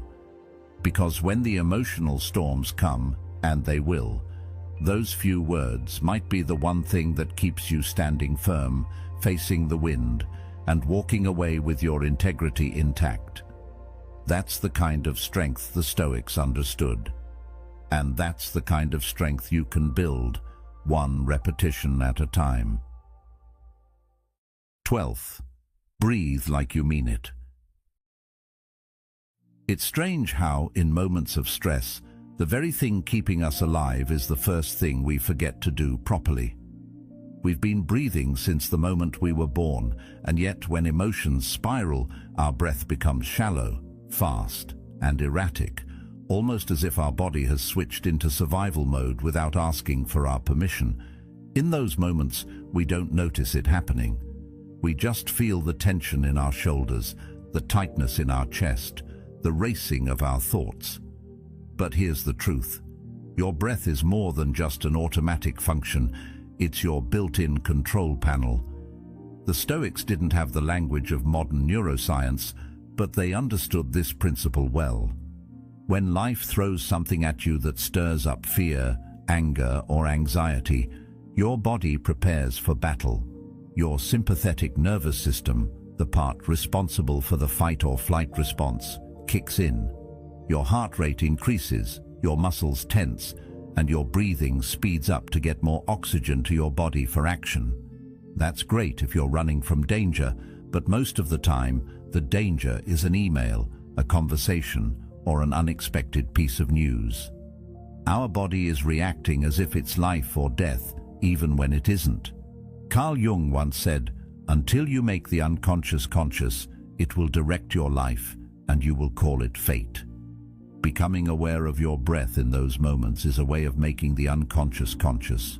It's realizing, I am safe right now, and I can tell my body to stand down. Deep, intentional breathing is like sending a signal to your brain. We're okay. We don't need to fight.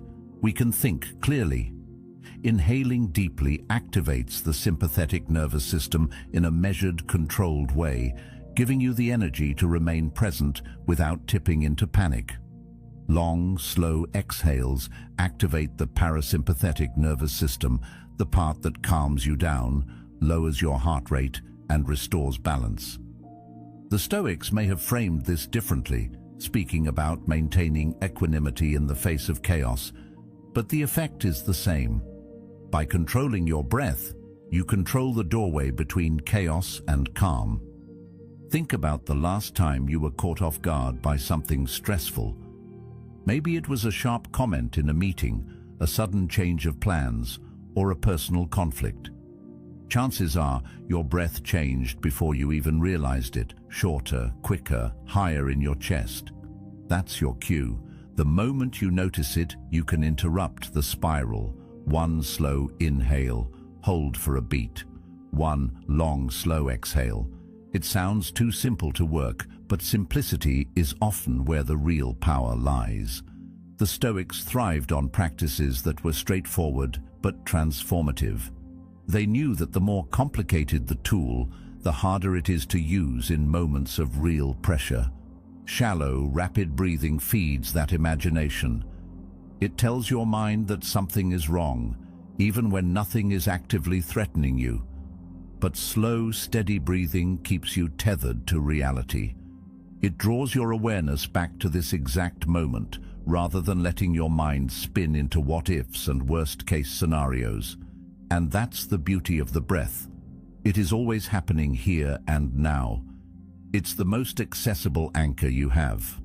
From a psychological standpoint, deliberate breathing has measurable effects. Studies show it can reduce cortisol levels, the stress hormone, improve focus, and even lower blood pressure. But the value isn't just in the biological changes, it's in the shift of perspective it creates. When you slow your breath, you're telling yourself, I am not helpless. I have tools. I can choose how to meet this moment. Making conscious breathing a habit means excellence in emotional control becomes second nature, not just something you reach for in emergencies. The Stoics also spoke about preparation. Marcus Aurelius would start his day reminding himself that he would encounter rudeness, arrogance, and misunderstanding, and that these things need not disturb his mind. You can do the same with your breath. Practice when you're calm so it's second nature when you're not. Take a few minutes each morning to sit quietly, breathing in deeply for a count of 4, holding for a count of 4, exhaling for a count of 6. Feel your shoulders drop. Feel your jaw unclench. This isn't wasted time. It's training for when the real test comes. And the real test will come. You'll find yourself in traffic, feeling the heat rise in your face. You'll get that message that makes your chest tighten. Someone will push your buttons without warning. In those moments, it's easy to get pulled into the current of reaction. But here's where breathing with intention changes everything.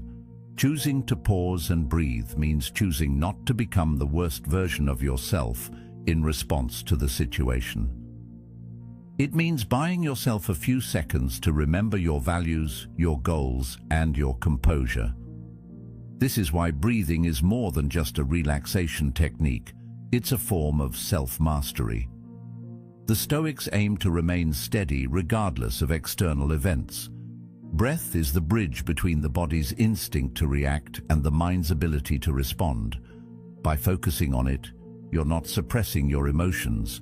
You're creating enough space to decide how you want to engage with them.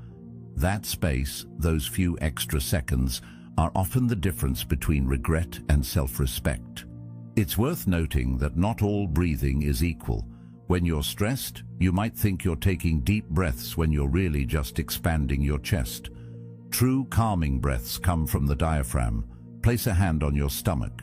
When you inhale, your stomach should rise more than your chest. This sends the strongest signal to your nervous system that it's time to calm down.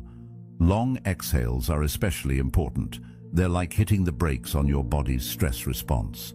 There's also something grounding about making breath your focus. When you count the length of your inhale and exhale, you pull your mind away from the source of stress and into something simple and constant. This mirrors the Stoic practice of focusing on what's within your control. You can't control the traffic, the email, or the other person's tone, but you can control your breath in this moment. And that's enough to start shifting the entire situation. Over time, breathing like you mean it changes the way you move through the world. You become less reactive, not because life gets easier, but because you've built a habit of creating space between stimulus and response. You stop getting swept away by every emotional wave because you've learned how to steady the boat before the water even gets rough. And it's not just about managing negative emotions. Intentional breathing can deepen positive ones too. Taking a few slow breaths during a joyful or peaceful moment helps you fully absorb it, anchoring it in your memory. The Stoics believed in living in harmony with nature, and what's more natural than the breath? It's the rhythm of life itself, a reminder that you are here, alive, and capable of meeting whatever comes your way. Jung once remarked that who looks outside dreams, who looks inside awakes.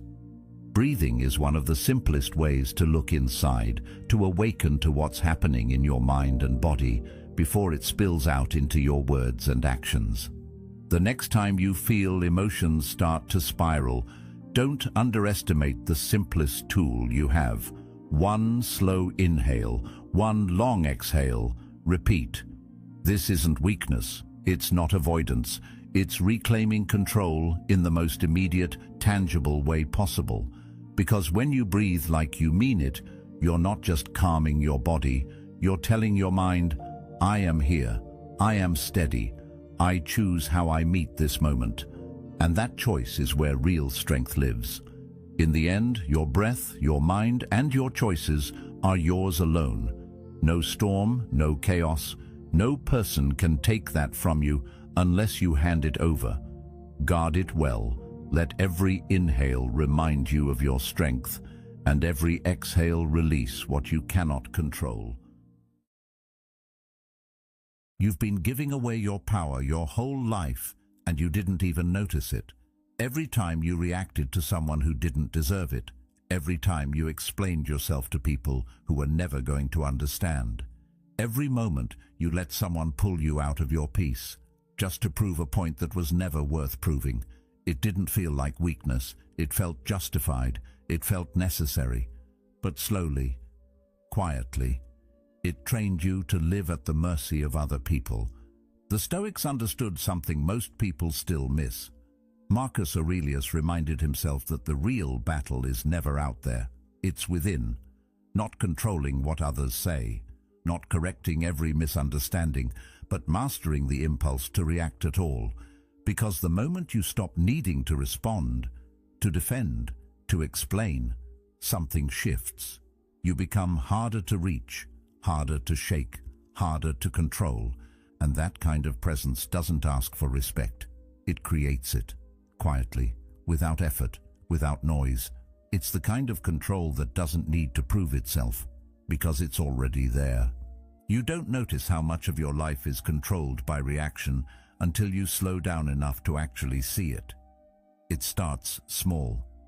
Someone says something slightly off, nothing obvious, just enough to create friction, and suddenly your mind isn't yours anymore. It starts replaying the moment over and over. You analyze tone, you question intent, you build responses you wish you had said, you refine them, you rehearse them, and while all of this is happening, you're gone. You're not present anymore. You're trapped in something that already ended. That's the cost most people never calculate. Reaction doesn't just affect the moment, it steals your awareness, and once your awareness is gone, control follows. This is where the shift begins, even if you don't realize it yet. Because control was never about dominating situations or proving points. It was about holding your internal state. The moment your emotions are shaped by someone else's words, something changes. You may still look composed on the outside, but internally you've already adjusted yourself to them. And the strange part is, it feels justified. It feels like you're doing the right thing, like you're standing your ground, but in reality, you're reacting on terms you didn't choose. You're stepping into a dynamic that was set for you, not by you. And every time that happens, even in small ways, you reinforce a pattern where your peace is something that can be interrupted at any moment.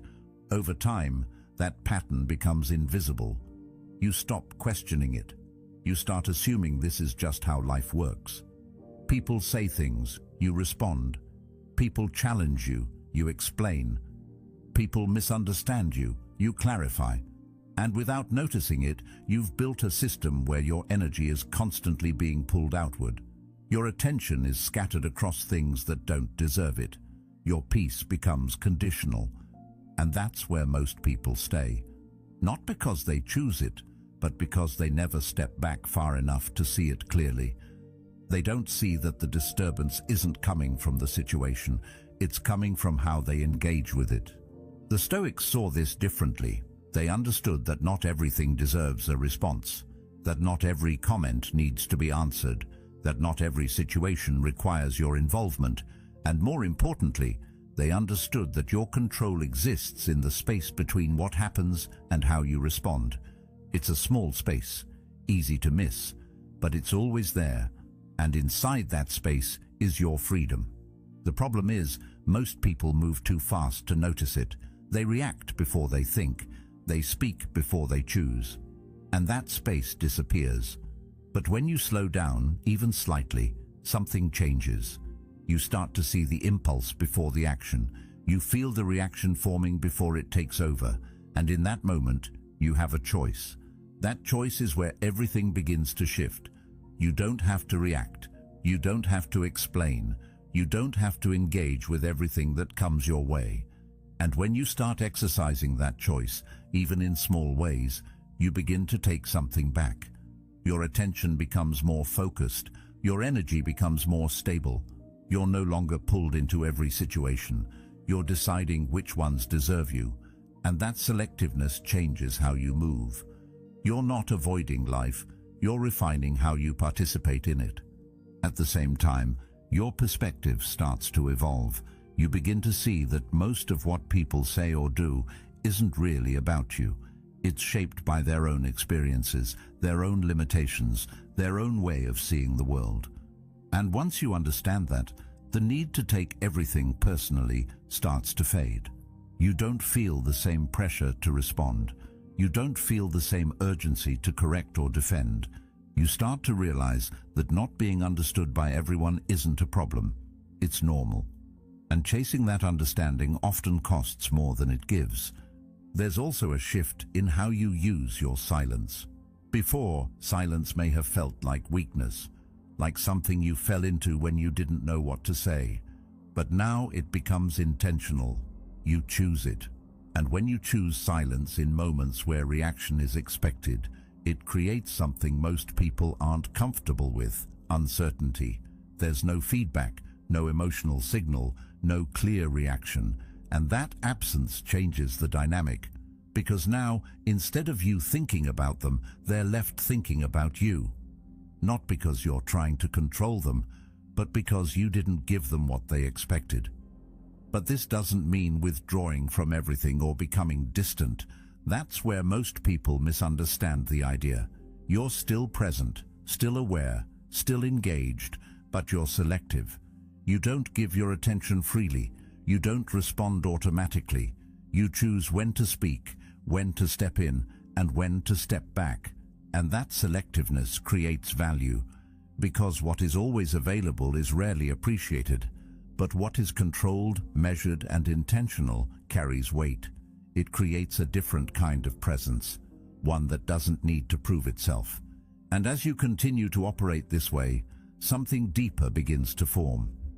You're not just avoiding negativity, you're redefining your standard. Every time you ignore something that doesn't deserve you, you reinforce a quiet boundary. You remind yourself that not everything is worth your energy, and over time, that standard becomes part of how you move. You don't have to think about it, you feel it. You recognize what aligns with you and what doesn't, and you act accordingly, without hesitation, without explanation. That's where discipline comes in, because your mind will still try to pull you back into old patterns. It will still push you to react, to defend, to prove. But now, you notice it. You see the trigger before it takes over. You understand where it's coming from, and instead of following it, you observe it. That awareness weakens its control. It creates distance between you and the reaction, and in that distance, you regain stability, not by suppressing emotion, but by not being ruled by it. And eventually, you reach a point where you no longer feel the need to act in every situation. Not everything requires your response. Not every comment deserves your attention. Not every conflict needs your involvement. And in that restraint, something powerful happens. You conserve energy. While others are busy reacting, explaining, and exhausting themselves, you're building, you're focusing, you're moving forward without interruption. That's the quiet advantage. No noise, no distraction, just control. If this way of thinking resonates with you, don't let it pass like everything else. Stay with it. Build on it. And if you're serious about moving this way, consider subscribing. Not as a routine, but as a decision. A commitment to think more clearly, to react less impulsively, and to live with more control than you did yesterday. That shift is subtle, but it changes everything. Because now you're no longer just communicating, you're seeking validation. You're trying to correct someone else's perception of you, hoping that if they see you clearly, they'll respond differently. And in doing that, you've placed your sense of clarity in their hands. You've made their understanding a condition for your peace. That's where the imbalance begins. Because the truth is, people don't misunderstand you in a neutral way. They interpret you through their own lens, shaped by their experiences, their beliefs, their insecurities, and their expectations. What they see isn't just you. It's you filtered through everything they already are. And that means something important. No amount of explanation guarantees alignment. You can choose your words carefully. You can clarify your intentions. You can repeat yourself in 10 different ways, and still, they may not see what you're trying to show them. Not because you failed to explain, but because their perspective isn't built to receive it. This is where most people get stuck. They assume that more effort will fix the gap. That if they just say it better, more clearly, more patiently, eventually it will click. But often, it doesn't. And the more they try, the more energy they lose. Over time, this becomes exhausting, not in a dramatic way, but in a slow, draining way that wears you down without you noticing. You start anticipating misunderstandings before they even happen. You rehearse explanations in your head. You overthink your words, your tone, your timing.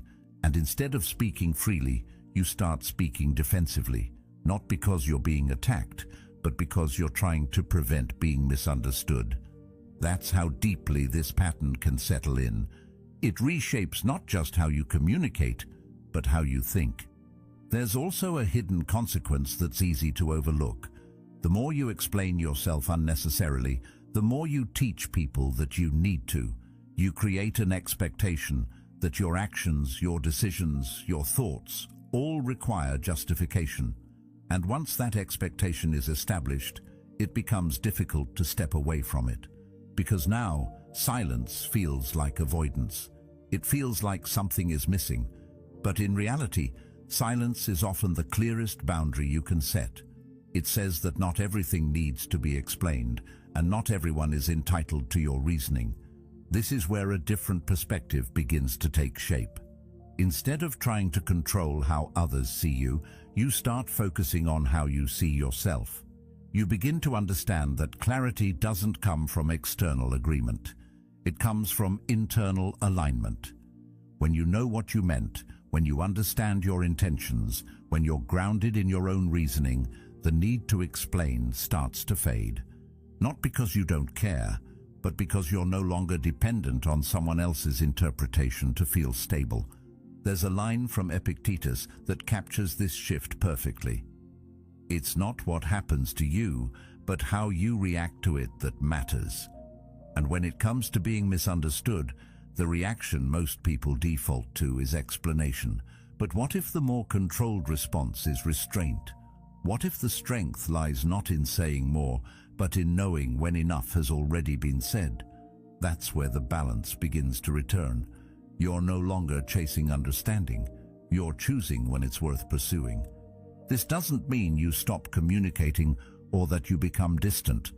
It means your communication becomes intentional. You explain when it adds value, when it clarifies something that genuinely matters, when the other person is actually open to understanding. But you stop explaining as a reflex. You stop doing it out of discomfort, out of fear of being seen the wrong way, out of the need to correct every misinterpretation. And in that shift, something important happens. You reclaim your energy. There's also a deeper layer to this. When you stop over-explaining, you begin to see how often people project their own assumptions onto you. You notice how quickly conclusions are formed, how easily intentions are assigned, how little effort is sometimes made to actually understand. And instead of trying to correct every one of those projections, you allow them to exist without engaging with them. Not because they're accurate, but because they're not yours to manage. That realization creates space. Space to think clearly, to act deliberately, to move without constantly adjusting yourself to fit someone else's perspective.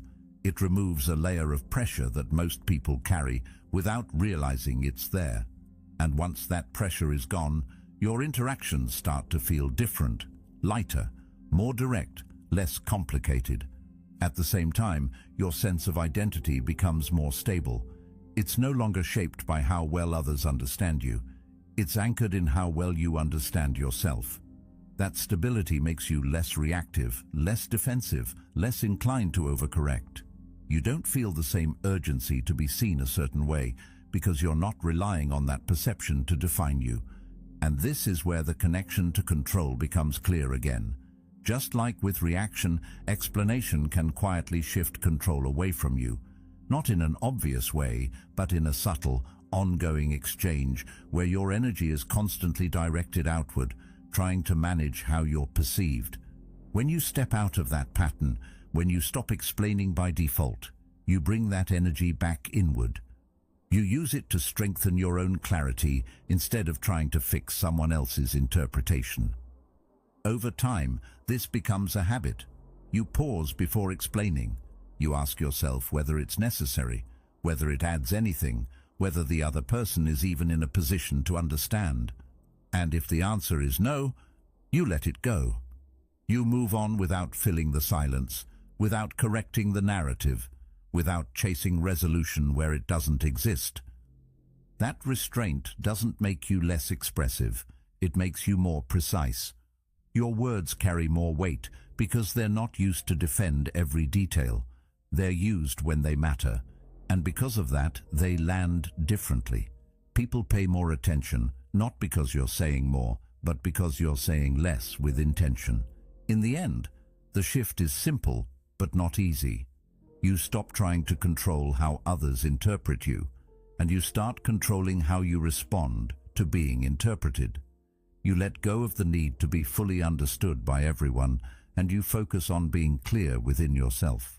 And once that becomes your foundation, misunderstanding loses its power to disturb you. There's a different way to move through moments that usually pull you in. It doesn't look dramatic, it doesn't feel loud. In fact, at first it almost feels unnatural.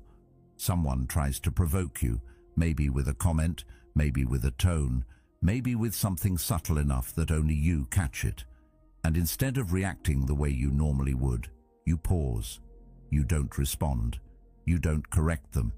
You don't show anything on your face that confirms they reached you. You simply let the moment pass without feeding it. That silence, in that exact moment, changes the entire dynamic. That absence creates something most people aren't comfortable with: uncertainty. When there's no reaction, no emotional signal, no clear feedback, the other person is left with their own interpretation. They start questioning what just happened. Did it land? Did it matter? Was it ignored on purpose?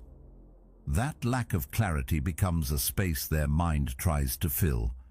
And the more they think about it, the more their attention turns inward, away from you and toward their own assumptions. There's a kind of psychological pressure that silence creates, not through force, but through absence. People are used to feedback. They rely on it to navigate interactions. A reaction tells them where they stand, whether they crossed a line, whether they succeeded in getting a response. Without that feedback, they lose their reference point, and in that uncertainty, their confidence in the interaction starts to weaken. They're no longer in control of how the moment unfolds.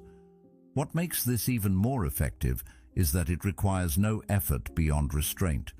You're not trying to outsmart anyone. You're not crafting the perfect response.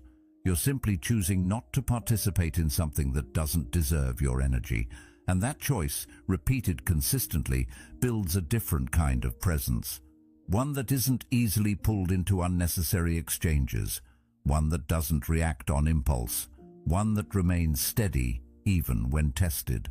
There's also something important happening internally when you practice this kind of silence. You're strengthening your ability to sit with discomfort without acting on it, because the urge to respond doesn't disappear immediately. It's still there, pushing you to say something, to correct, to engage.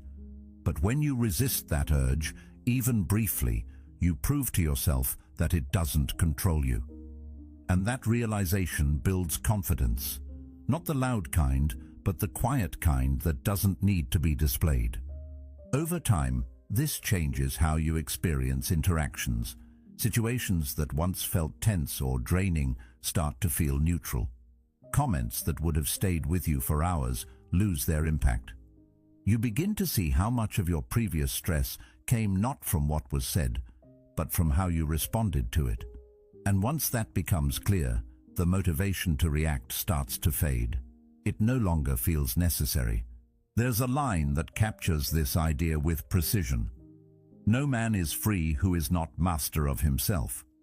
Freedom, in this sense, isn't about controlling others or shaping every interaction to your liking. It's about maintaining control over your own responses, even when the situation invites you to lose it.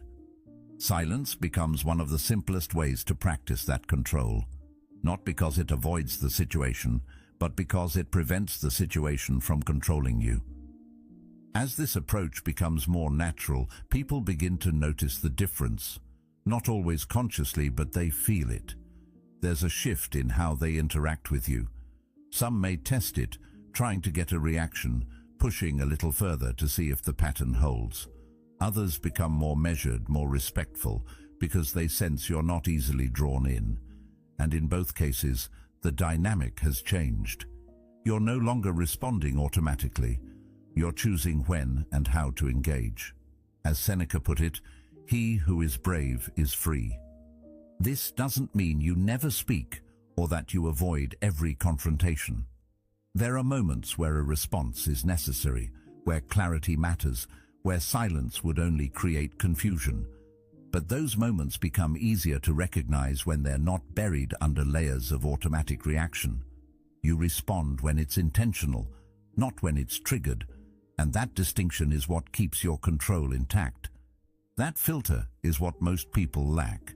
They move through life open to everything, responding to every comment, every message, every shift in energy around them. And because of that, their attention is constantly scattered. Their presence is diluted. They're everywhere, reacting to everything, but never fully grounded in anything. It feels like participation, but it's actually a loss of direction. Because when you're available to everything, you're controlled by anything. That decision-making process is where your power begins to return. Because now, instead of being pulled into interactions, you're stepping into them intentionally. You're not reacting, you're choosing. And that choice creates a different kind of presence, one that isn't easily predictable, one that isn't constantly available, one that carries weight because it's not overused. There's a noticeable difference between someone who is always accessible and someone who is selectively present. The first becomes expected, their responses are assumed, their time is taken for granted. The second creates a sense of value, not through force, but through scarcity. When your presence is not guaranteed, it becomes something people pay attention to. Not because you demand it, but because you've set a standard without saying a word. This is where most people hesitate. They worry that stepping back will be seen as disinterest or disrespect. That if they don't respond quickly or engage consistently, they'll lose connection. But what often happens is the opposite. When you stop overextending yourself, when you stop being constantly available, your interactions become more meaningful. You're no longer engaging out of habit or obligation. You're engaging because it matters. That shift also changes how you experience your own time. Without the constant pull to respond, to engage, to be present everywhere, you create space. Space to think, to focus, to move at your own pace. And in that space, your actions become more deliberate. You're not rushing from one interaction to the next. You're choosing where to invest yourself. There's a line that reflects this idea with clarity. It is not that we have a short time to live, but that we waste a lot of it. When your attention is spread across too many things, when your energy is given freely without consideration, it doesn't just affect your interactions. It affects your entire sense of time. It feels like there's never enough of it, not because it's limited, but because it's being used without intention. As you become more selective, that sense of time begins to shift. You're no longer reacting to every demand placed on you. You're deciding which demands are worth your response. And that decision creates boundaries, not rigid ones, but clear ones. Boundaries that protect your focus, your energy, your ability to stay grounded in what matters. This refinement doesn't make you less connected. It makes your connections more intentional. You're not spreading yourself thin across every interaction. You're investing fully in the ones that align with you. And because of that, those interactions carry more depth. They're not rushed. They're not distracted. They're present. There's also an internal shift that happens alongside this. As you become more selective externally, you become more stable internally. You're not constantly adjusting your state based on what's happening around you. You're maintaining a consistent center, regardless of external noise. That consistency makes it easier to stay focused, to stay calm, to stay in control. Over time, this way of operating becomes natural. You no longer feel the need to respond to everything. You no longer feel uncomfortable with silence or space. You begin to trust that not every situation requires your involvement, that not every moment needs your input. And that trust allows you to move through life with less friction. The idea of control, then, becomes less about managing others and more about managing yourself. It's not about influencing every interaction. It's about choosing which interactions you step into. It's not about being present everywhere. It's about being fully present where it matters.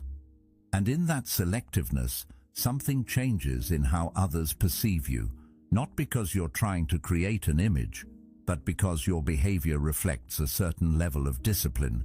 You're not easily pulled in, you're not constantly available, you're measured.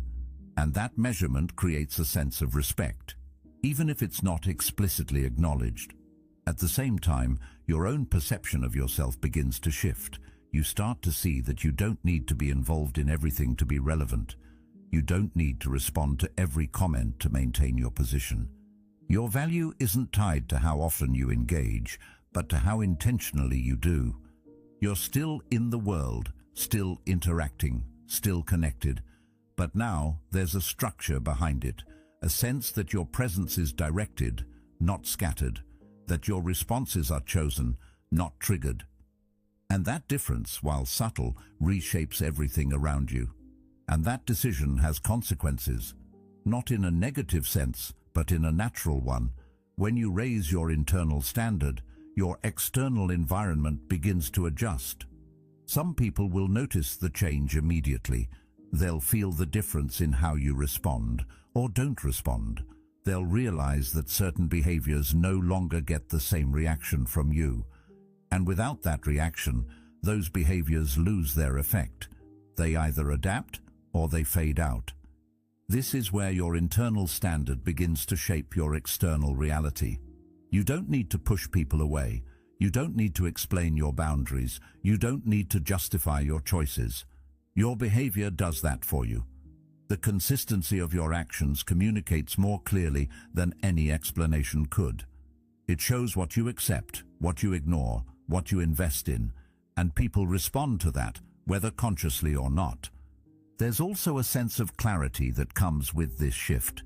When you stop engaging with what's beneath your standard, your focus sharpens. You're no longer distracted by things that don't matter. You're no longer carrying conversations, arguments, or thoughts that add nothing to your direction. That mental space becomes available for something else, something more aligned, more constructive, more intentional. Over time, this clarity strengthens your sense of identity. You're not constantly adjusting based on external input. You're operating from a consistent internal position. That consistency makes your decisions easier. It removes the hesitation, the overthinking, the second-guessing. You know what aligns with you and what doesn't, and that knowledge reduces friction in your daily life. There's a line that reflects this idea in a simple but direct way. Associate with people who are likely to improve you. It's not just about choosing who you spend time with. It's about choosing what you allow into your space in general. Conversations, environments, interactions, even thoughts. When you filter these through a higher standard, your entire experience begins to shift. At the same time, you begin to notice how much of your previous engagement was unnecessary. Situations that once felt important start to look trivial. Reactions that once felt justified start to feel excessive. And that awareness reinforces your decision to operate differently. It's not about avoiding life. It's about engaging with it more deliberately. There's also a quiet confidence that develops from this approach. Not the kind that needs to be displayed or validated, but the kind that comes from knowing you're not easily pulled into things that don't serve you. You trust your ability to choose. You trust your ability to step back. You trust your ability to maintain your level, regardless of what's happening around you. At the same time, your relationships become more aligned. You're no longer maintaining connections out of habit or obligation. You're engaging with people and situations that match your standard. And because of that, those connections carry more value. They're not based on constant interaction, but on meaningful interaction. The process isn't instant. It requires consistency. It requires awareness. It requires the willingness to let go of patterns that once felt normal. But each time you choose not to engage with something beneath you, you reinforce that shift. You strengthen that standard. You make it clearer, both to yourself and to others. At that point, ignoring what doesn't deserve you is no longer a strategy. It's a reflection of who you've become. None of this is easy. It sounds simple when you hear it, almost obvious, but the moment you try to apply it, you feel the resistance immediately. Because your mind is not naturally built for stillness in the face of pressure. It's built to react, to defend, to justify, to prove. That impulse has been reinforced over years through habits, experiences, and expectations. So when you decide to move differently, you're not just changing your behavior, you're going against a pattern that has been running automatically for a long time. This is where most people stop. They feel the reaction, they justify it, and they act on it. But the Stoics approached this differently. They didn't just observe their reactions, they examined them. They looked at what triggered them, what caused the emotional shift, what underlying belief or expectation was being challenged, not to excuse the reaction, but to understand it. Because understanding changes how something affects you. When you start asking yourself why something bothers you, the answer is rarely as simple as it first appears. It might seem like the issue is what someone said or did, but often it's connected to something else. A need to be respected, a desire to be understood, an expectation that wasn't met. And once you see that, the situation starts to lose some of its intensity. Because now it's not just about what happened, it's about how you're interpreting it. This is where discipline and awareness begin to work together. You notice the trigger, you feel the reaction starting to build, but instead of moving with it immediately, you step back, even slightly. You question it, not in a complicated way, but in a direct one. Why does this matter to me right now? What is this actually affecting?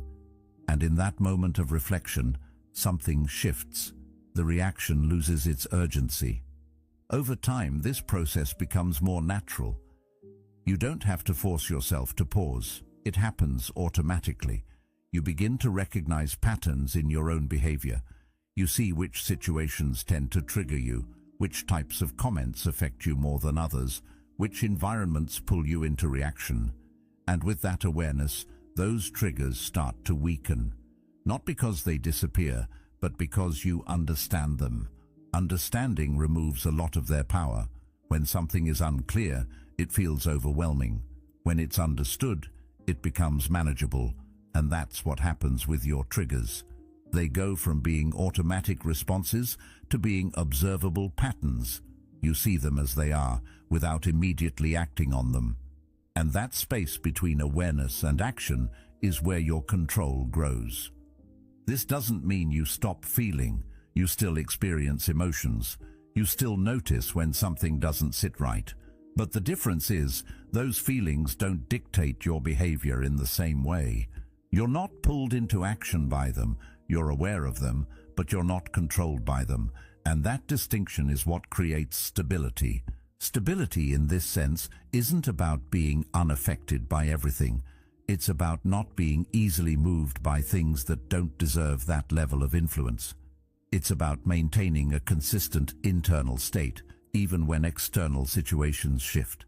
And that consistency makes you less predictable in the best way. Not because you're trying to be unpredictable, but because you're not reacting in the expected way. There's also a level of freedom that comes with this. When your triggers no longer control you, your options expand. You're not limited to one type of response. You're not locked into a pattern of behavior. You can choose how to respond or whether to respond at all. And that choice gives you flexibility. It allows you to move through situations without being tied to a specific reaction. As Marcus Aurelius wrote, "You have power over your mind, not outside events. Realize this and you will find strength." At the same time, your interactions become more intentional. You're not responding out of habit or impulse. You're responding because you've decided it's worth it, and that decision is based on clarity, not emotion. It's based on understanding, not reaction. That shift makes your responses more effective, more precise, more aligned with your actual intentions. As this becomes part of how you operate, people begin to notice the difference. They may not understand it fully, but they see that you're not easily provoked, that you don't react the way most people do, that certain things that would normally cause a reaction don't seem to affect you in the same way. And that creates a different kind of presence, one that feels steady, grounded, controlled. This presence isn't something you perform. It's a result of the internal work you've done, the examination of your triggers, the discipline to pause, the awareness to understand what's happening beneath the surface. It's built over time, through repetition, through consistency, and once it's there, it doesn't need to be maintained in a forced way. It becomes natural. There's also a shift in how you view other people when you reach this point. You begin to see that their actions, their words, their behavior are often driven by their own triggers, their own patterns, and instead of reacting to them, you observe them, not in a detached way, but in a way that recognizes what's actually happening. And that recognition makes it easier to stay grounded. This is where indifference takes on a different meaning. It's not about not caring. It's about not being controlled. It's about choosing what affects you and what doesn't. It's about maintaining your position regardless of what's happening around you.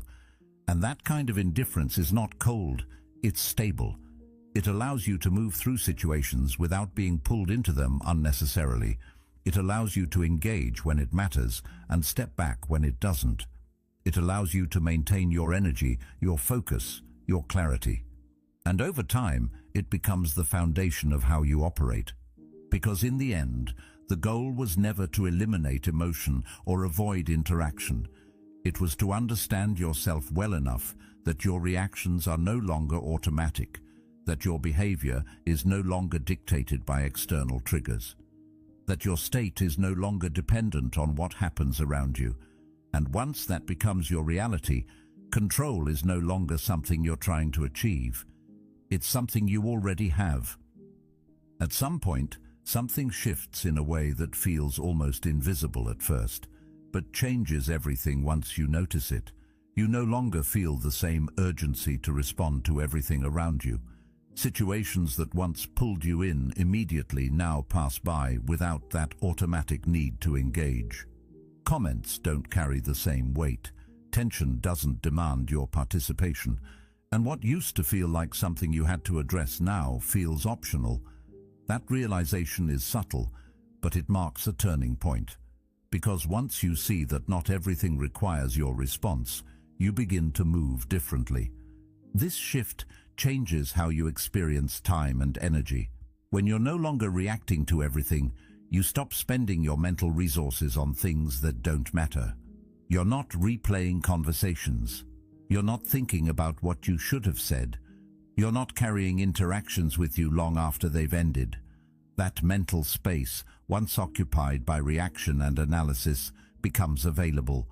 And what you do with that space determines the direction you move in. When you step out of that pattern, the difference is immediate. Your attention becomes more focused. Your actions become more deliberate. You're not switching between distractions. You're staying with what matters. And that consistency creates momentum. Not the kind that looks dramatic, but the kind that builds steadily over time. You're no longer reacting to what's happening around you. You're directing your energy toward what you've chosen. There's a line that captures this idea with precision. If you seek tranquility, do less. It doesn't mean you become inactive. It means you remove what's unnecessary. You stop doing things that don't contribute to your direction. You stop engaging in situations that don't add value. And in doing less of what doesn't matter, you create space for what does. That's where real progress begins. Not in doing more, but in doing what matters consistently. This approach also changes how others interact with you. When you're not easily drawn into every situation, people begin to recognize that your attention isn't automatic. They see that you're not reacting in the expected way. And that creates a different dynamic. Some may test it, trying to see if they can still pull you in. Others may adjust, becoming more intentional in how they approach you. But in both cases, the pattern has changed. You're no longer responding on impulse. At the same time, your own sense of control becomes more stable. You're not constantly adjusting your state based on what's happening around you. You're maintaining a consistent direction, regardless of external noise. That consistency makes it easier to stay focused, to stay calm, to stay aligned with what you've chosen. You're not being pulled, You're moving. There's also a sense of quiet confidence that develops from this, not the kind that needs to be expressed or proven, but the kind that comes from knowing you're not easily distracted. You trust your ability to stay on course. You trust your ability to ignore what doesn't matter. You trust your ability to maintain your focus, even when there are opportunities to lose it. And that trust removes a lot of internal tension. As this becomes your default, your progress begins to look different. It's not loud, it's not reactive, it's not driven by external pressure. It's steady, controlled, and consistent. You're building without interruption. You're moving forward without being pulled sideways. And that kind of movement, over time, creates results that are difficult to replicate through constant reaction. There's also a shift in how you view conflict. You begin to see that not every disagreement needs to be resolved, not every comment needs to be addressed, not every situation needs your involvement. And by stepping back from unnecessary conflict, you conserve energy that can be used elsewhere. You're not avoiding conflict, you're choosing which ones are worth your time. This selectiveness reinforces everything that has been building. You're not reacting, you're not explaining, and you're not engaging with what doesn't align with you. And in that restraint, you create a kind of efficiency. Your actions are no longer scattered, they're directed. Your energy is no longer divided, it's focused, and that focus becomes your advantage. Over time, this advantage compounds. While others are caught in cycles of reaction, explanation, and distraction, you're moving forward without those interruptions. You're not spending energy on things that don't contribute to your direction. You're not losing time to situations that don't matter. You're not carrying unnecessary weight. And because of that, your progress is cleaner, more consistent, more sustainable. This doesn't mean your life becomes empty or quiet in a negative way. It becomes clear. There's less noise, less distraction, less unnecessary involvement. And in that clarity, you're able to see what actually matters. You're able to focus on it without interruption. You're able to build without being pulled away. At the same time, your presence becomes more grounded. You're not reacting to every shift in your environment. You're not adjusting your behavior based on every external input. You're stable. And that stability is what allows everything else to function more effectively. Your decisions are clearer. Your actions are more intentional. Your direction is more defined. Eventually, this way of operating becomes natural. You don't have to think about whether something deserves your attention. You know. You don't have to force yourself to ignore distractions. You simply don't engage with them. You don't have to remind yourself to stay focused. You already are. And that natural alignment is what makes the difference sustainable. Because in the end, the goal was never to control everything around you. It was to control how you move within it. And when you reach the point where not everything requires your response, where not everything deserves your attention, where not every situation needs your involvement, you've achieved something that most people spend their lives chasing without realizing it. You've created a way of operating that allows you to move forward without being constantly pulled back. At the end of all this, it comes down to something simple, but not easy. Your peace is not something to negotiate. It's something to protect. The moment you stop reacting, stop explaining, and stop giving your energy to what doesn't deserve it, you take your life back in a way most people never do. If this message stayed with you, don't let it fade here. There's another video on your screen right now that will help you go even deeper into mastering this mindset. Watch it and keep building that control. And truly, thank you for being a part of Stoic Journal.